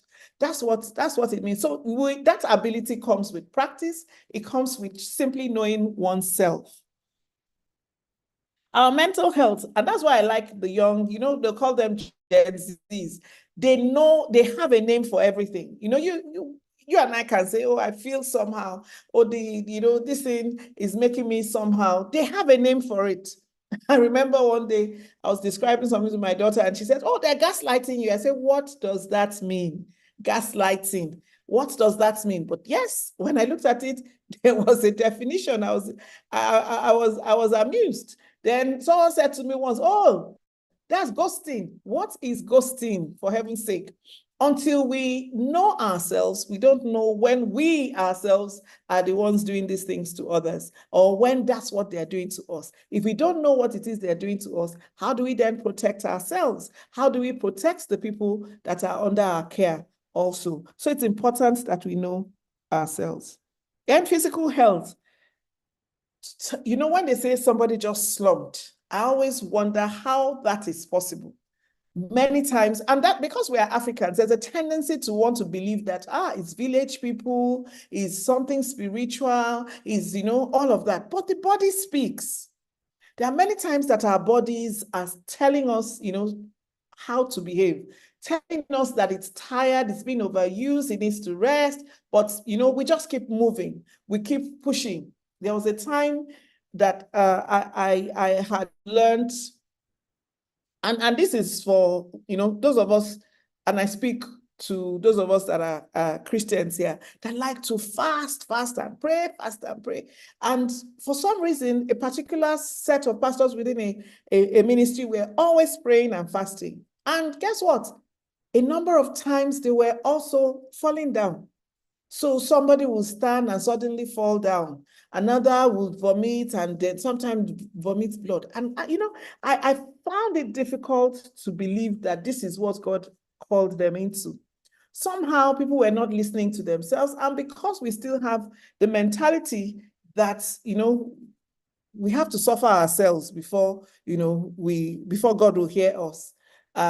Because of course, we still see him as a taskmaster. So we then deal with ourselves in a way that then injures the very vessel that God gave to us.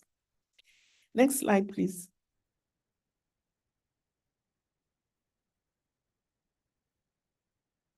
Thank you. So our social equity, knowing ourselves helps us empathize, because you can put yourself in that person's shoes. You know how it is that you feel when someone tells a lie against you. You know how it is that you feel when you lose something that is important to you.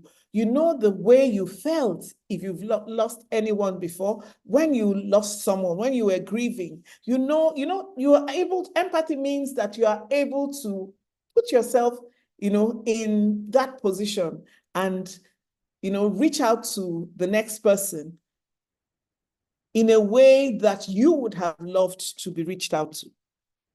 And also understanding diverse perspectives. There are some people that don't think anybody has a perspective except theirs. That thing just amazes me all the time. Many times they are leaders, and Africa, our tradition as Africans, allows this. It allows anyone get up to say that, is their perspective or nothing else. I mean, this with political leaders, with religious leaders, with leaders in the companies, anybody that is a leader just believes that being a leader means you're now invincible. Of course not, because it makes you vulnerable. The moment people see that, every time you are always right, then they leave you, because some people will learn patience through the things that they suffer. So they will leave you so that you go there all the way and then come back and tell us the experience. So rather than that, well, let's welcome other perspectives, knowing that we do not know. In school, at my secondary school, I think I did well, but there was one subject that made me the worst student, and it was mathematics. So when it was time, and this is because someone scared me. The teacher not only did he have a very deep baritone voice, he also had a way of hitting us, if we made a mistake. So it means if he asked a question, I was I was shaking, shivering already before he gets to me.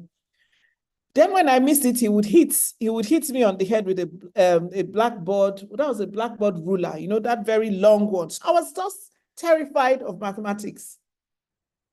As I was going in school, that fear was growing. And I missed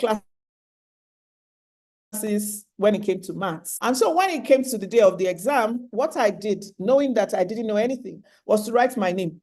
I gave some time and then I said I was done. The invigilator couldn't believe it. How could you have finished this? I said, I've finished. I'm done. I submitted. And that was because I didn't know anything. So then what would I write? So I left. And since then, I've discovered that when it comes to, you know, X plus Y, all of those kind of questions, I just leave it. I don't spend time. But the interesting thing is that I don't know, I can't find Y, I can't find X, but if you give me any sum and there is a Naira, dollar, pound, or euro sign by it, I will be able to multiply it, divide it, add it without a calculator. I mean, it's interesting, it's uncanny, but it is real. So at least I know myself. I know that I may not know maths, but I know how to calculate money. So that's one is in the bag. It's something I've learned. You need to, you know, find that as well. Financial equity is important to also understand. Sorry.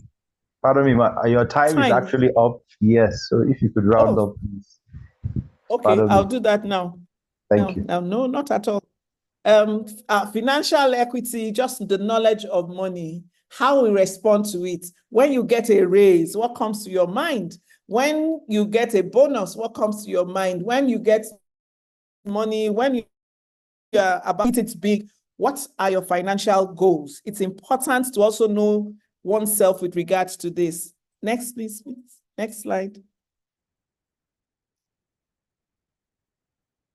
And then the physical health bits, please. That's still the same as, okay, so why is my heart beating like this? You know, why do I feel the way I feel? Maybe I didn't sleep well. Maybe I'm hungry. Sometimes some headaches don't need Panadol. It's just to sleep or to eat. So let's know ourselves. The key is to pay attention to your body, pay attention to your physical health as well. Next, please.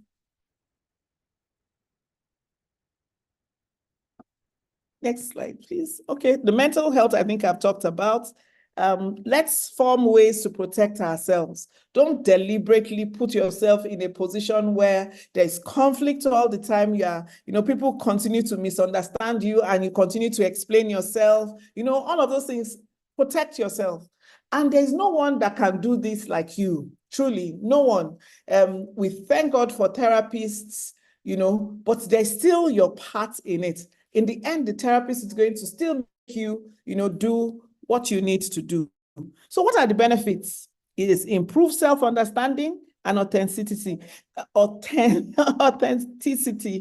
enhanced emotional intelligence and empathy. And I must add this empathy even for yourself.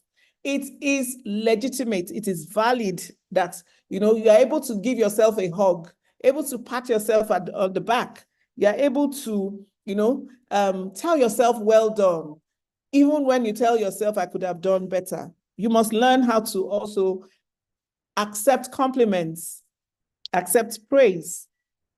Greater resilience and adaptability, better decision-making and problem-solving come with just knowing yourself.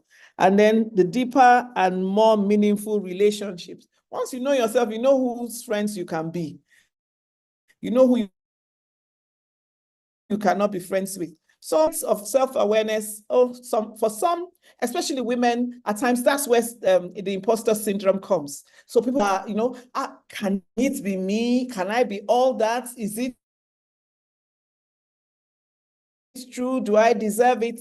Am I faking it till I make it? All of those questions come. And for men, many times it's just, it breaks people down. So someone will say, he's just a quiet man. Sometimes he's just overthinking. The demerits include, the self-criticism and overthinking. Then we overwhelm ourselves. Many times we resist to change. Sometimes people resist to change because they're afraid of what they're going to discover of themselves. Some people struggle with confronting, uncomfortable truths. Next, please. I believe this is the conclusion. Next. Sorry. Next slide. So being aware is not the absence of mistakes, but the ability to learn and correct them. So that you know yourself does not mean that you're now immune. It just means that, you can spot the mistake, you can go through it, but you can recover from it. Self-awareness is a multifaceted, sorry, please, can we go back to that? The last slide, and then we can, it's a multifaceted superpower, and with diverse applications across various aspects of life. By harnessing this, there's so much we can do. We can build a social, financial, and equity, and also improve our physical and mental health. Understanding both the benefits and the merits will allow us to have mindful cultivation of self-awareness. At this point, I believe we're going to leave the questions to much later, or feel free to ask me the questions in the chat box if possible. And then I must thank you all for this time and for your attention. Thank you very much. Thank you so much, the distinguished Toastmaster Ime Enang. Thank you, our coach, our facilitator, our trainer on self-awareness today. Please let us appreciate her with a virtual hand clap, something, put up an emoji, and just do something and just show your appreciation. Thank you so much. It was wonderful. We all learned something. I've seen people tapping in the chat box, one thing or the other they have picked up from this session. Unfortunately, our time is so fast spent. The connection issues have affected both our speakers, and we don't want to keep you here till 12 midnight. So we want to round this up as quickly as possible. So please, she's waiting in the chat box. If you have questions, you could send that to her privately. At the same time, you could also get her details. Please, might do well to just put in some of your details in the chat box so that anyone can reach you. If you want to reach her with any questions, any inquiries, it will be easy for you to do so from her contact or whatever it is she provides for you in the chat box. Thank you so much. Great session. And we want to move forward to our next speaker. It's one hot thing after the other. And we are climbing to the crescendo.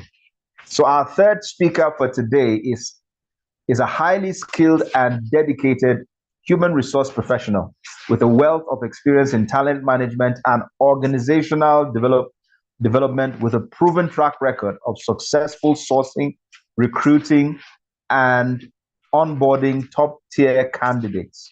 She possesses a keen eye for identifying the best talent to drive a company's success, having worked in diverse industries and have developed a deep understanding of human resource best practices, compliance regulations, and employment law.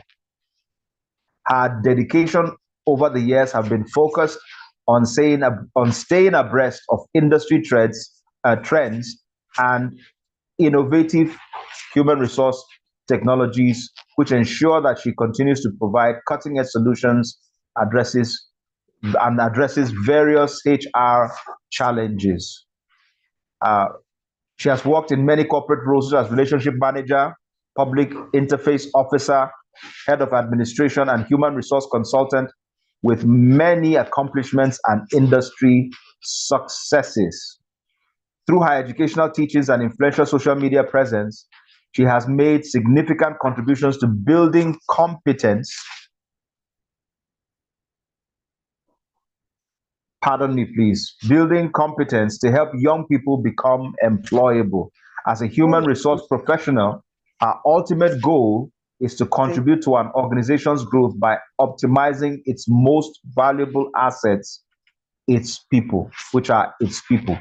Ladies and gentlemen, please Let's welcome to the Pan-African webinar stage, Ada Samuel, PHR. Ada Samuel, you're welcome, ma.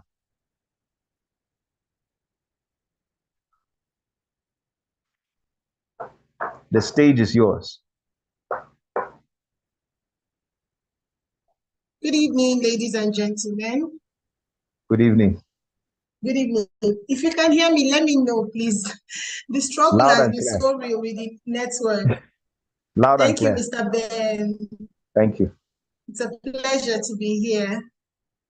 Thank you so much, everybody, for being here up until this time. It shows that we are very teachable people and who are very hungry for growth. And it's a great pleasure to be here talking with you. Thank you so much for coming. So I'll be sharing my screen.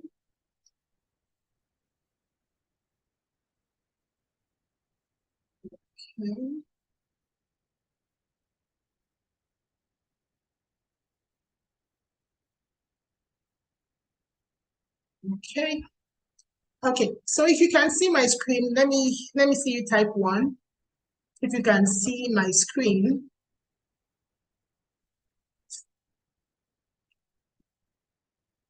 Fantastic. Great. Okay, so let me start. I'll start by saying that for any business or organization to thrive, it mostly depends on the composition of its team. That the growth and the success of any business depends on who the people involved in that business are.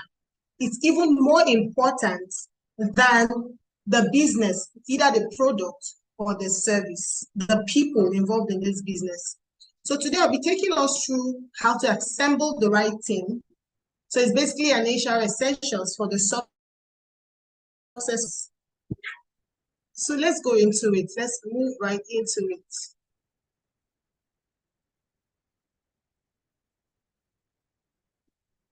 Okay. So I'd like to introduce myself. I always like to introduce myself as the talent optimization advocate. Why? Because I'm very much interested in the talents, the people, the employees, the humans of the organization. I believe they are the most important people or the most important aspect of any business. So I always want to see them doing their best, being their best, giving in their best, growing, and actually fulfilling their purpose as human beings. So I'm a human resource professional, fueled with the passion for the people that make up this organization. And like he already read my profile, I don't need to go through that. But then I'm someone who believes that the greatest assets of any organization is the people in that organization. So today I'm going to be sharing with us the essentials on how to recruit these talents and keep them. Because it doesn't just end at recruiting. You want to recruit them and have them stay for at least a period of time before they move. Okay, so like I said, a great team is composed of these diversity, skill sets, and cultural fits. Now, it's holistic. Diversity in the sense that you have different people with different, coming from different places, different walks of life, different cultures, different orientations, male, female, gender, diverse people. Because it's that diversity that makes the team unique. You also have people with so different skill sets.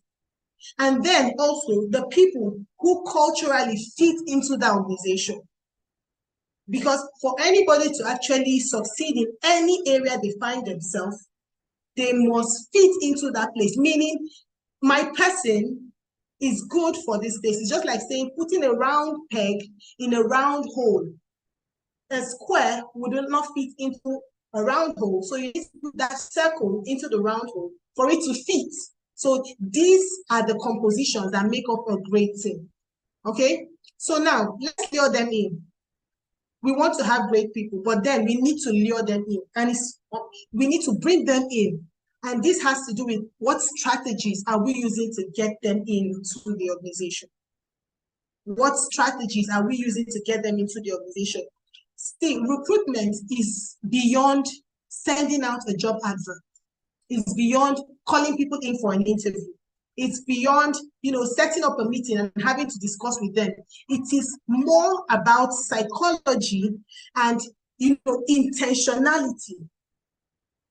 So now we're talking about recruitment strategies.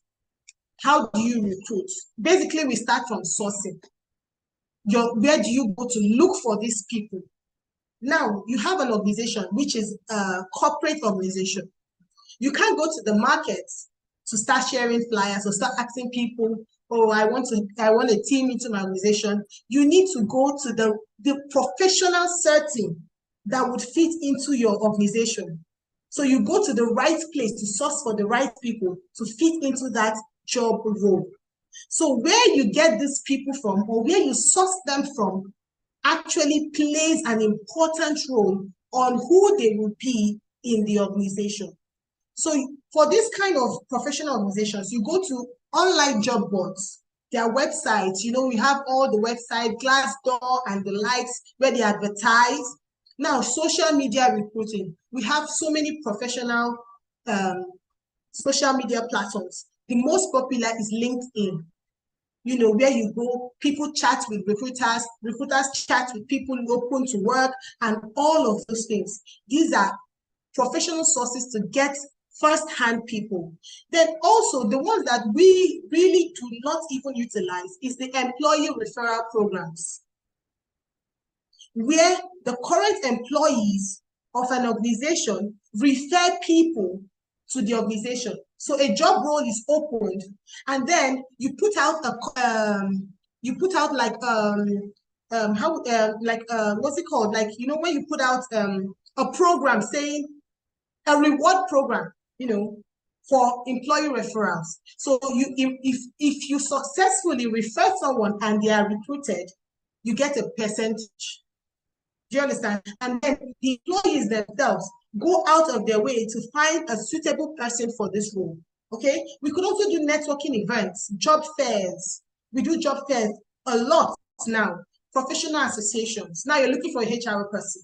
CIPM is there. HRCI is there. Those are professional organizations where you will find people who are actually certified. You're looking for an estate surveyor. You have the National Estate Surveyors Association. You go to those people. Then you could use recruitment agencies. You don't have to do it on your own. You can outsource it. Give professionals who know how to look for these talents to help you get them. Then your company career website. You have a website. Definitely there must be an area where you post your career, your job openings and all of that. And then internal talent pools. Now, do you know that it's not every time a position is open that you seek to fill that position from external bodies? Now, what this internal talent pool says is that while you have people in your organization who are currently under your employment, you can train them so that in future, for positions you will need, they can fill in those positions. And what do I mean? Now, you open up a position. You first look within who has this talent or has the prerequisites to fill in this position before you even go out to look for them. So even in the organization, while you're with your current employee, you should know what their strengths and their weaknesses are, what they can do or what they can't do. It just gets to tell you how much you know your people. So you know at what time a role is open for you to pick from the internal source. Okay? So now, you go about, after sourcing, you're screening, you're interviewing. Now, most people interview or screen and they don't even have a format. They don't even have a template on what they are doing. Your questions are not outlined. It's not structured. So it's just, whatever comes to your mind, you just ask.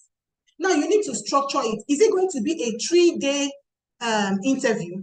Is it going to be a hands-on interview? Is it an oral interview? Is it a written interview?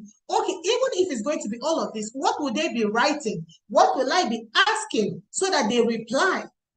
Do you understand? So it needs to be structured so that you because when it's structured, you have a goal. And so when you structure these things, for every question or for every step you go, you're looking for an outcome. Then competency-based assessment. How competent is this person? You're looking for what can this person do? What's his competency? Okay, you want an IT person.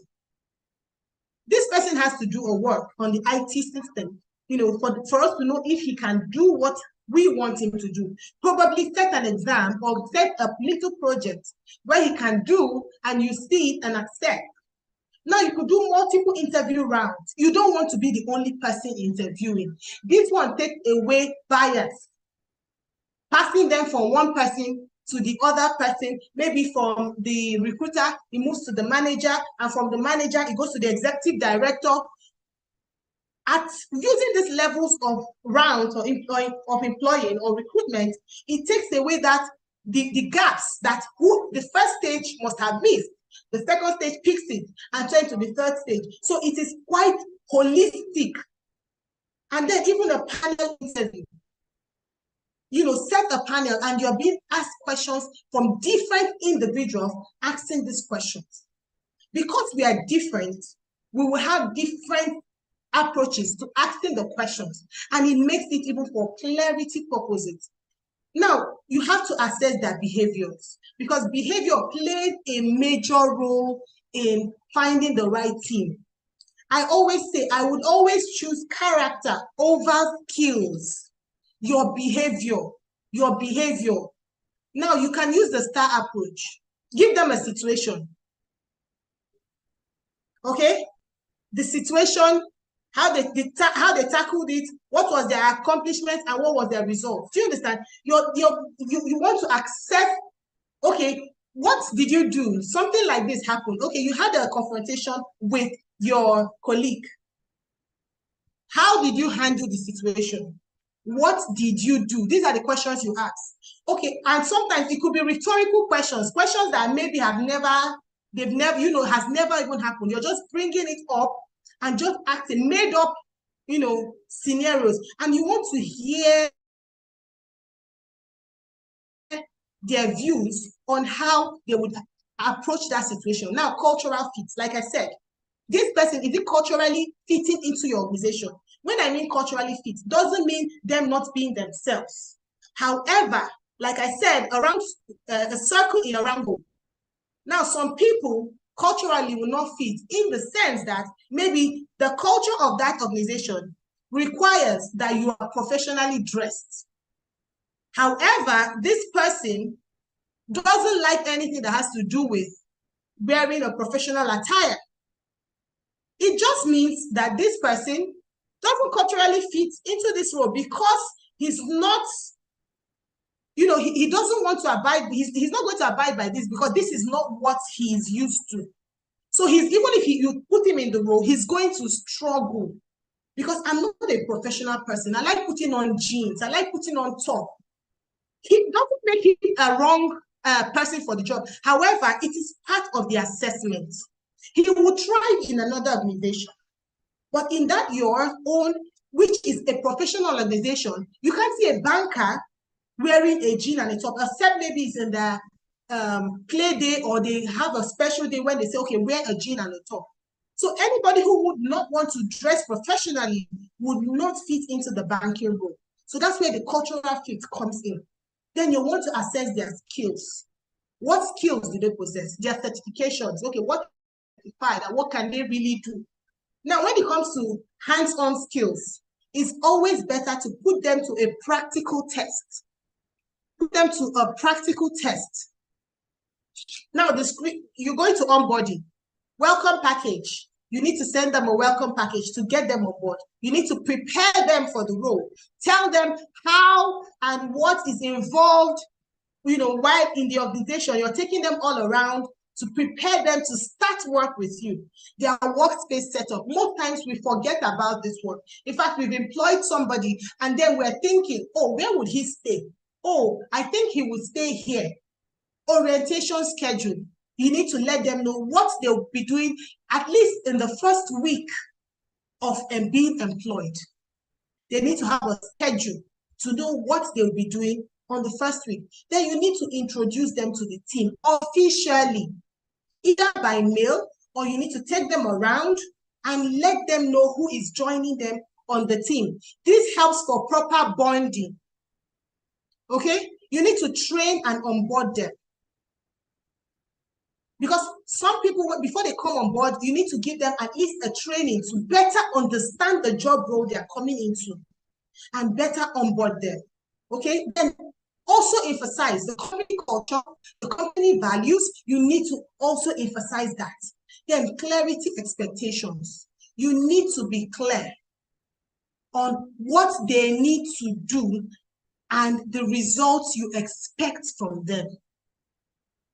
What they need to do and the results you expect from them, they need to be clear about this so they know what they are going through. And also, you need to also put in their documentations. Excuse me. Documentations, their employment letter, their offer letter, their taxes, you know, their HMOs, all of those things also need to be properly documented. And like I say, anything that is not documented when it comes to a professional setting, it is a no-no. It doesn't apply. I'm sorry, but that's professionally, it doesn't apply. If you say A is A, it should be clear, written, and stated. If not, it doesn't apply. Then you need to check in, having check-in meetings with them in the first 2 weeks or 1 month, however it's structured in the office, to check in on them. How are they doing? Do you need clarity? Do you need this? What exactly can I help you with? Because it's a new role. You don't just expect them to just dive into the office and they've got everything figured out. No. When it comes to teamwork, right? There's something called, you first come together. When there's a team, you come together. You first storm. There's something called storming. So if you're getting on board the team, you should expect people to disagree. In the first few weeks, first few months, they would storm. They are going to fight. Not fighting as in physically. Ideas, you know, their cultural, their values will be fighting. Oh, I wanted this. Oh no, I prefer this. And it's not that they hate each other, but because they are new. When you bring new people together, they don't just you know, find themselves. They need to be, so you should expect, you know, rancor, people disagreeing. Once it's a new team forming, you must, because they are just getting to know themselves. Their values, they've not understood that, oh, this man's value, by the time they get to know themselves, they understand that, oh, she values family. When it means closing late, because she has a family, she would rather go home to her family. While this other person maybe is single and he doesn't have anybody to run home to. So she can stay in the office as long as 10 p.m. So they must fight. Then they begin to form. They begin to understand. It's called the forming. Before they begin to norm, they are now normal. They now understand themselves better. So it's a process. It's a process. Wherever they are not having, if you find, you know, you're making a team and they are not fighting or not arguing in the first time, then there's something wrong. Okay? Then one thing I need to point out for those of us who are recruiting or those of us who will recruit is that we need to stop trying to hire the smartest people. Oh yes, she made a first class. Oh yes, she has a degree in Harvard. Oh yes, she did all of those things. I'm not saying they don't matter. They matter. But we put too much emphasis on those things. And like we said, thank God we had an emotional intelligence person before I was here. He talked so much on emotional intelligence. The next speaker talked on self-awareness. And this is all what I am trying to say in this. So it is just, in fact, they had said what I would have said. So we are always on qualifications. What does she have? What are the degrees? How many certifications? The high IQ. Oh, 1 + 1, 2, 2 + 2. You know, and then we are focusing less on the intangibles. The intangibles, the ones, the traits that we cannot teach. It has to somehow, you can develop them, but then it's something that it takes a personal effort to develop than, you know, something that is being taught. So we need to focus less on the, you know, the tangibles, qualifications, skill sets, experience, how many years of experience, high IQ. They matter. However, these 9 traits I'm about to point out to you matter the most. Emotional quotient. How high is it? Now we'll start by how much does the person likes to get done. You get somebody who knows that his go-to language is how do we get it done? They can persist through challenge. They are known for completing things. They are trustworthy to get things done. Then self-awareness. Emil talked about self-awareness. How much do they know of themselves? You can't work with people if you don't even know you. So how do you want to know the other person? And this is actually the reason, just like Bello said, he said this is the most reason why we have conflict in the workplace. This is the reason why people don't even understand themselves. They don't know how to manage themselves. They don't know how to regulate themselves. So they're just projecting their insecurities on the next person. Oh, my boss is this. Oh, my manager does not do this. Oh, your manager just calls you. You've done a work and he's giving you a feedback.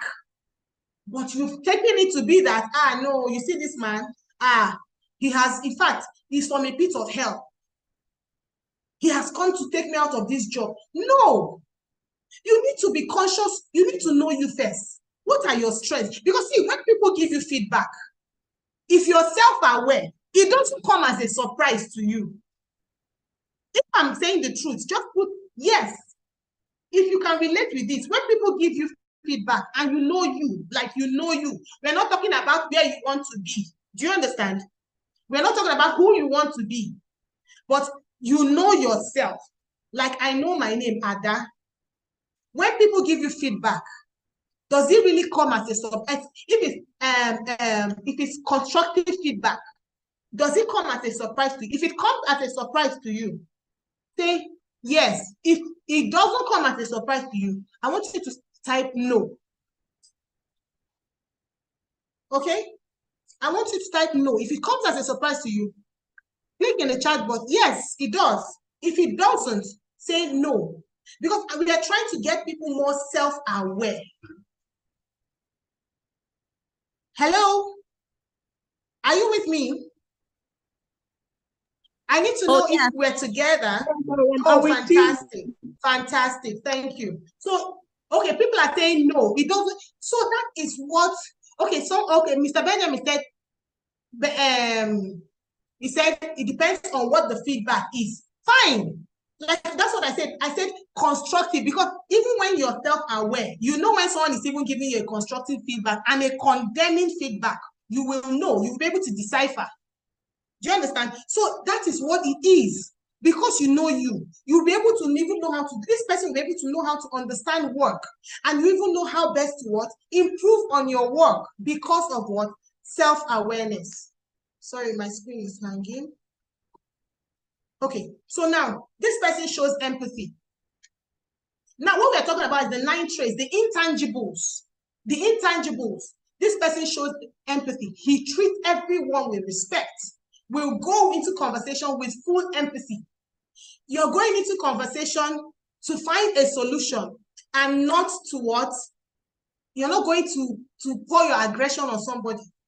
Like Mr. Bello said, there's a difference. Say aggression is a behavior. Anger is an emotion. So let's be clear.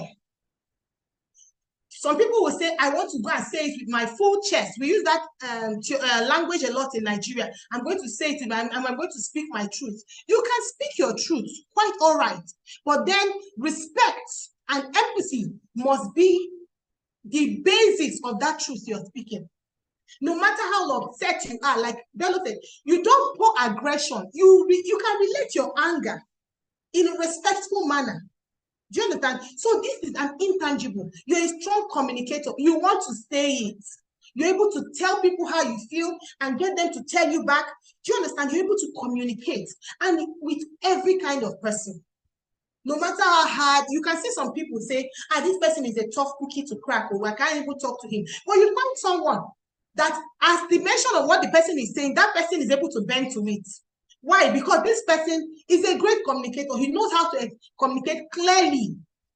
And how? Tonality, body language, the verbal and non-verbal cues, all of them are encompassing. Now, this person again, trait number 5, you're great at simplifying. This person just knows how to break down the most complex tasks to seem very little and keep things short and simple. Understands difficult topics. Now, control over emotions. It's still emotional intelligence. You're under stress. You begin to attack everybody. Somebody comes to your office. Excuse me, you're like, now you have an IQ, but a low EQ. How do you think the company will go forward? The company will go forward in the sense that you are bringing out intelligent ideas, but your low EQ will not sustain those ideas to fruition, because along the way, you would have killed everybody's morale. So, like I said, IQ will bring great ideas and start up, to get the company way. But then EQ will sustain that business and that idea to achieve results. Then there's something called SQ, social quotient too. That one will even take the business far and wide. It's a lot to deal with, but let's just stay on this. Now, this person speaks up. You see, this part of speaking up, it's one that most employers dread, and I don't know why. One, because I always say they are humans, and humans would always talk. But then most times, I don't know, I need to ask in the chat, why do employers dread people who speak up? And I'm not talking about people who speak up out of rebellion. Remember, emotional intelligence must be at play, even when you're speaking up. Excuse me. You understand? Emotional intelligence, you can speak the most, you can have the most difficult conversations with your employee, your employer, and, vice versa, and still keep it past the message and not, the anger. You pass the message and they can read it clearly. So it's not a bad thing for an employer to be the one who speaks, or an employee to speak up. Because it shows a great leader. It shows somebody who is able to look out for his team. So it's a good thing. Then time management. It helps with self-organization, manage yourself, provide updates, and it's on top of all tasks. Then the next and the last trait is open to constructive feedback. Someone who can take feedback and take it well, and knows that, oh yes, I own my mistake, and not passing on the blame to the next person. Oh, it's not me, it's my team. Or they call the lead. You want to transfer you don't take responsibility. You want to always pinpoint it to the next person why it didn't happen. So these traits are very important when getting the right team on board, because what you're looking for is a team that would drive the vision to achieve the desired results within the time frame you have set. Do you understand?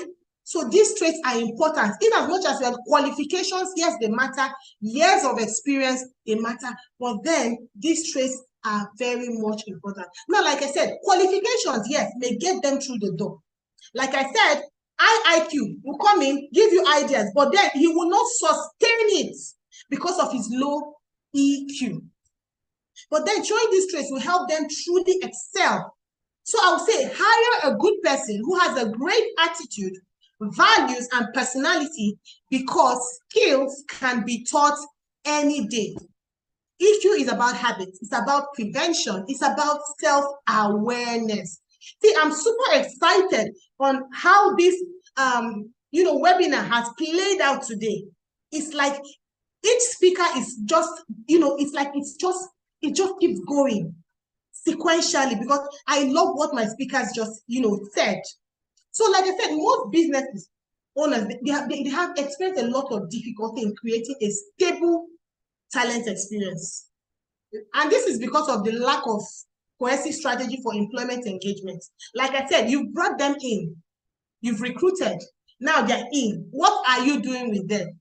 So you're trying different methods on how to retain talent, but then you're wasting time on ineffective strategies, money on high turnover. See, there's a calculation to turnover rates. You can calculate turnover. It's very expensive to dismiss and hire a new staff. It is very expensive. So you spend money on that. Then effort on redundant recruitment processes. You keep recruiting people that are incompetent. So what do we do then? You can't focus on your growth if you're distracted with constant hiring. Your company will not grow. Because every day, John has gone. You don't know where John finished off from. Sarah has come. She doesn't even know where John's, it's just a cycle. It keeps going on and on. So your business will keep suffering. So now you got them in. What next? How do you keep them? And that brings me to talent experience strategies. You need strategies to be able to keep these people with you. You need what? Strategies. Strategies is everything. You need strategies. And what strategies? You're frustrated with talent. 2 people come, 2 people go. 3 people come, 3 people go. Do you understand? So what we need is what? A holistic talent experience. I say talent experience because their journey throughout their work life in your company is an experience. Do you understand? That's an experience. That's an experience. So how do you unlock potential, employee potential and loyalty? Now, the first one is what? You create a compelling employer brand. The word emphasis on compelling. This is how do people perceive your company? How do people see you? Okay, you sell skincare. Do they see you as somebody who this one, some days is here, some days is not here? Or do they see you as wow, like you like your product is just the best? Or then even your past employers, because even the employee branding has to do with how your employees, both past and present, how they even view you. And it also relates to how even the ones who are coming will view you. God bless social media. Now you can even find employee branding experience. Like if you go on Glassdoor, they will give you a star rating on that company, and people come to rate you. So if you're looking for a job in those companies, you can go and look for their star rating.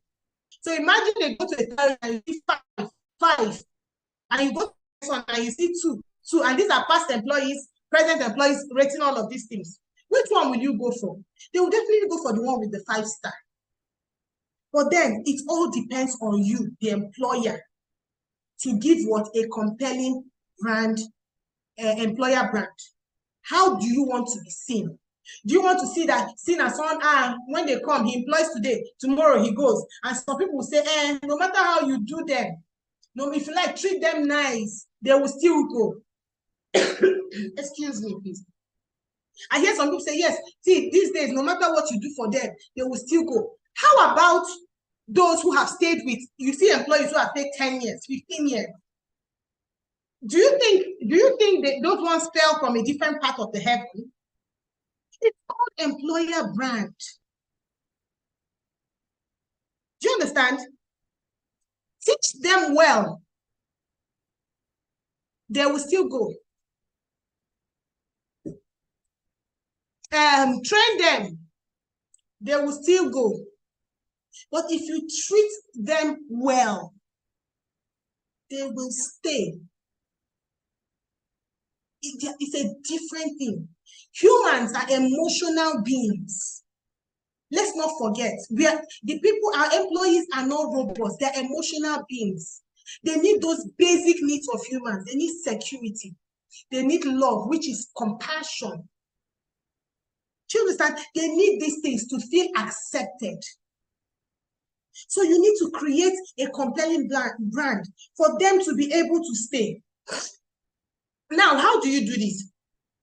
Your employer value proposition. This is what do you want your company to be identified as? What do you want your company to be identified as?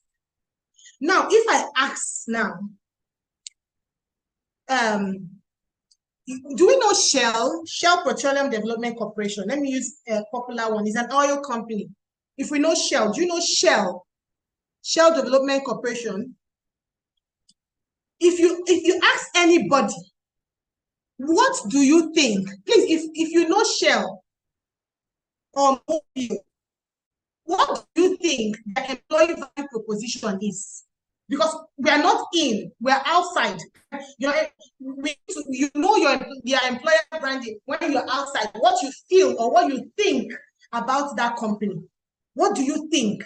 If you hear of Shell, you hear of Total, you hear of Mobil, can you just write in one word? What do you think in one word? What do you think about these companies? In one word. What do you think about it? If you just hear the word Shell. Money. Exactly. Money. Mr. Ben said money because they pay well. That money could make them like you when you go, you know your salary is sure, like it's big box. That is how it is. So now, if I'm going to apply to Shell, the only thing I have in mind, I say, wow, if I'm going to apply in Shell, the money is like, I know I'm going to get good pay. And what your about the money, however. But then, what is your own unique identity? Are you somebody that they see that pays well?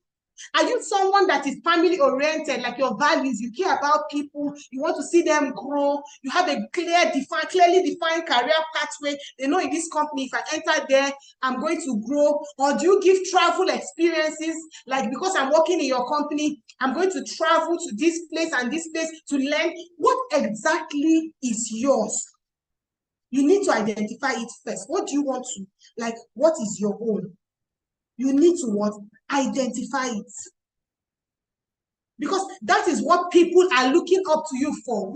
When I hear this company name, what do I see? Or is the one that, if they call your company, they say, this one, I know 5 people that work there. In fact, my friend just left there in 2 days. Do you understand? So whether positive, whether negative, own it with your full chest. But it must be clearly defined. Okay? So then you need to conduct what? Research from your current employees. See, your employees are the ones that will give you the best talent experience strategies for your organization because they are the ones that work there. Talent experience strategy is not a one-size-fits-all. What Shell is doing is not what Bill and Melinda Gates Foundation is doing. It's not what UNICEF is doing. Everybody with their distinct EVP. Ask them questions, do interviews. What do you want? What exactly do you see in this company? How do you see it? Ask them within. They say charity begins at home. Outside, you think you are the superstar, but the people who work with you think you have not even started. How do you think others will perceive you when the people in your house don't even value you or even see you or rate you as anything?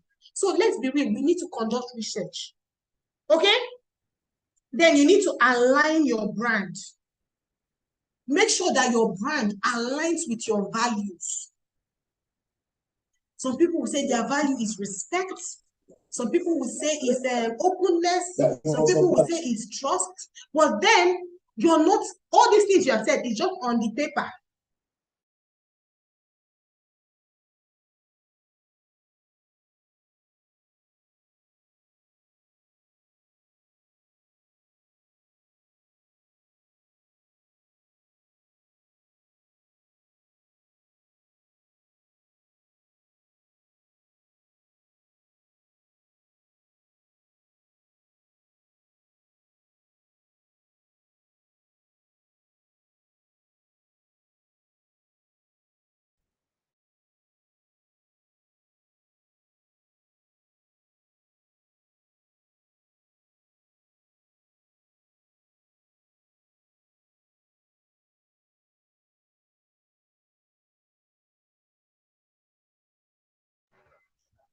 Oh, what a shame. It looks like we've lost Ada there. Just at the point when I was trying to come up and tell her the time is up.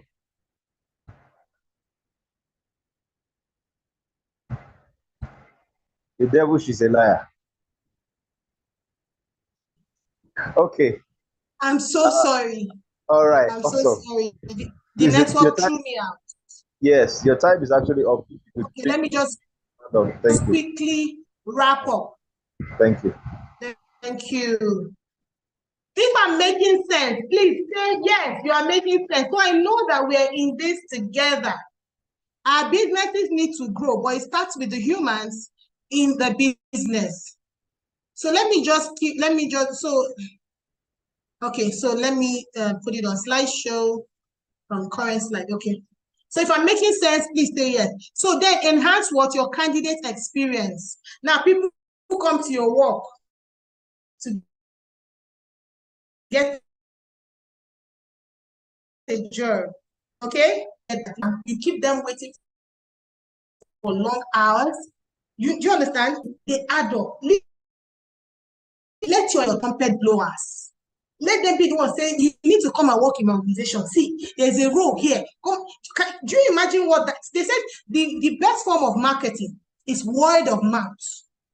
No matter how you put an advert on the television, on social media, if you've not gotten it from someone who has experienced it directly, telling you the experience, my dear, that is the best form of marketing. So imagine your employees going out to tell people, no, my organization is the best. You need to work there. Do you understand? You need to get them to that point. And it all goes with what? Your strategy. What are you doing? Oh, God. Okay, now. So then you have to create what? A clear progression pathway. Meaning, if I come as a junior staff, let's say a junior accountant, is there a progressionary path that can grow from junior accountant to accountant 1 to accountant 2 to maybe director of finance to maybe, do you understand? They want to don't like what's it called, confinement. They want to see themselves grow. So they need to know, you need to define all of this. Then you need to foster a culture of continuous learning, that they come in and they are improving day by day, whether directly or indirectly. Now, you can foster that culture even without even you doing the training, but you're driving them to even be more. Oh, you can read this book. Oh, go and do this course. Oh, pay for this one. You know, or you do internal training. After the COVID, a lot of things changed. A lot, we must accept the fact that our world, our lives changed. And until we move with the change, nothing is going to happen. Sometimes we can do remote work. All it takes is conversation. Enhance your employee well-being initiatives. Be interested in them as humans first before employees. How are they doing? What do you need to do to make life better for them while in the office and even outside the office? It's a whole lot. But it's what it is, and it will help you. You will not only attract them, but you will retain them because they will want to be there. Okay? Now, how do you keep them engaged? See, everybody, every business owner, like you too, I was concerned. High turnovers. Like I said, your employee two will leave. Look,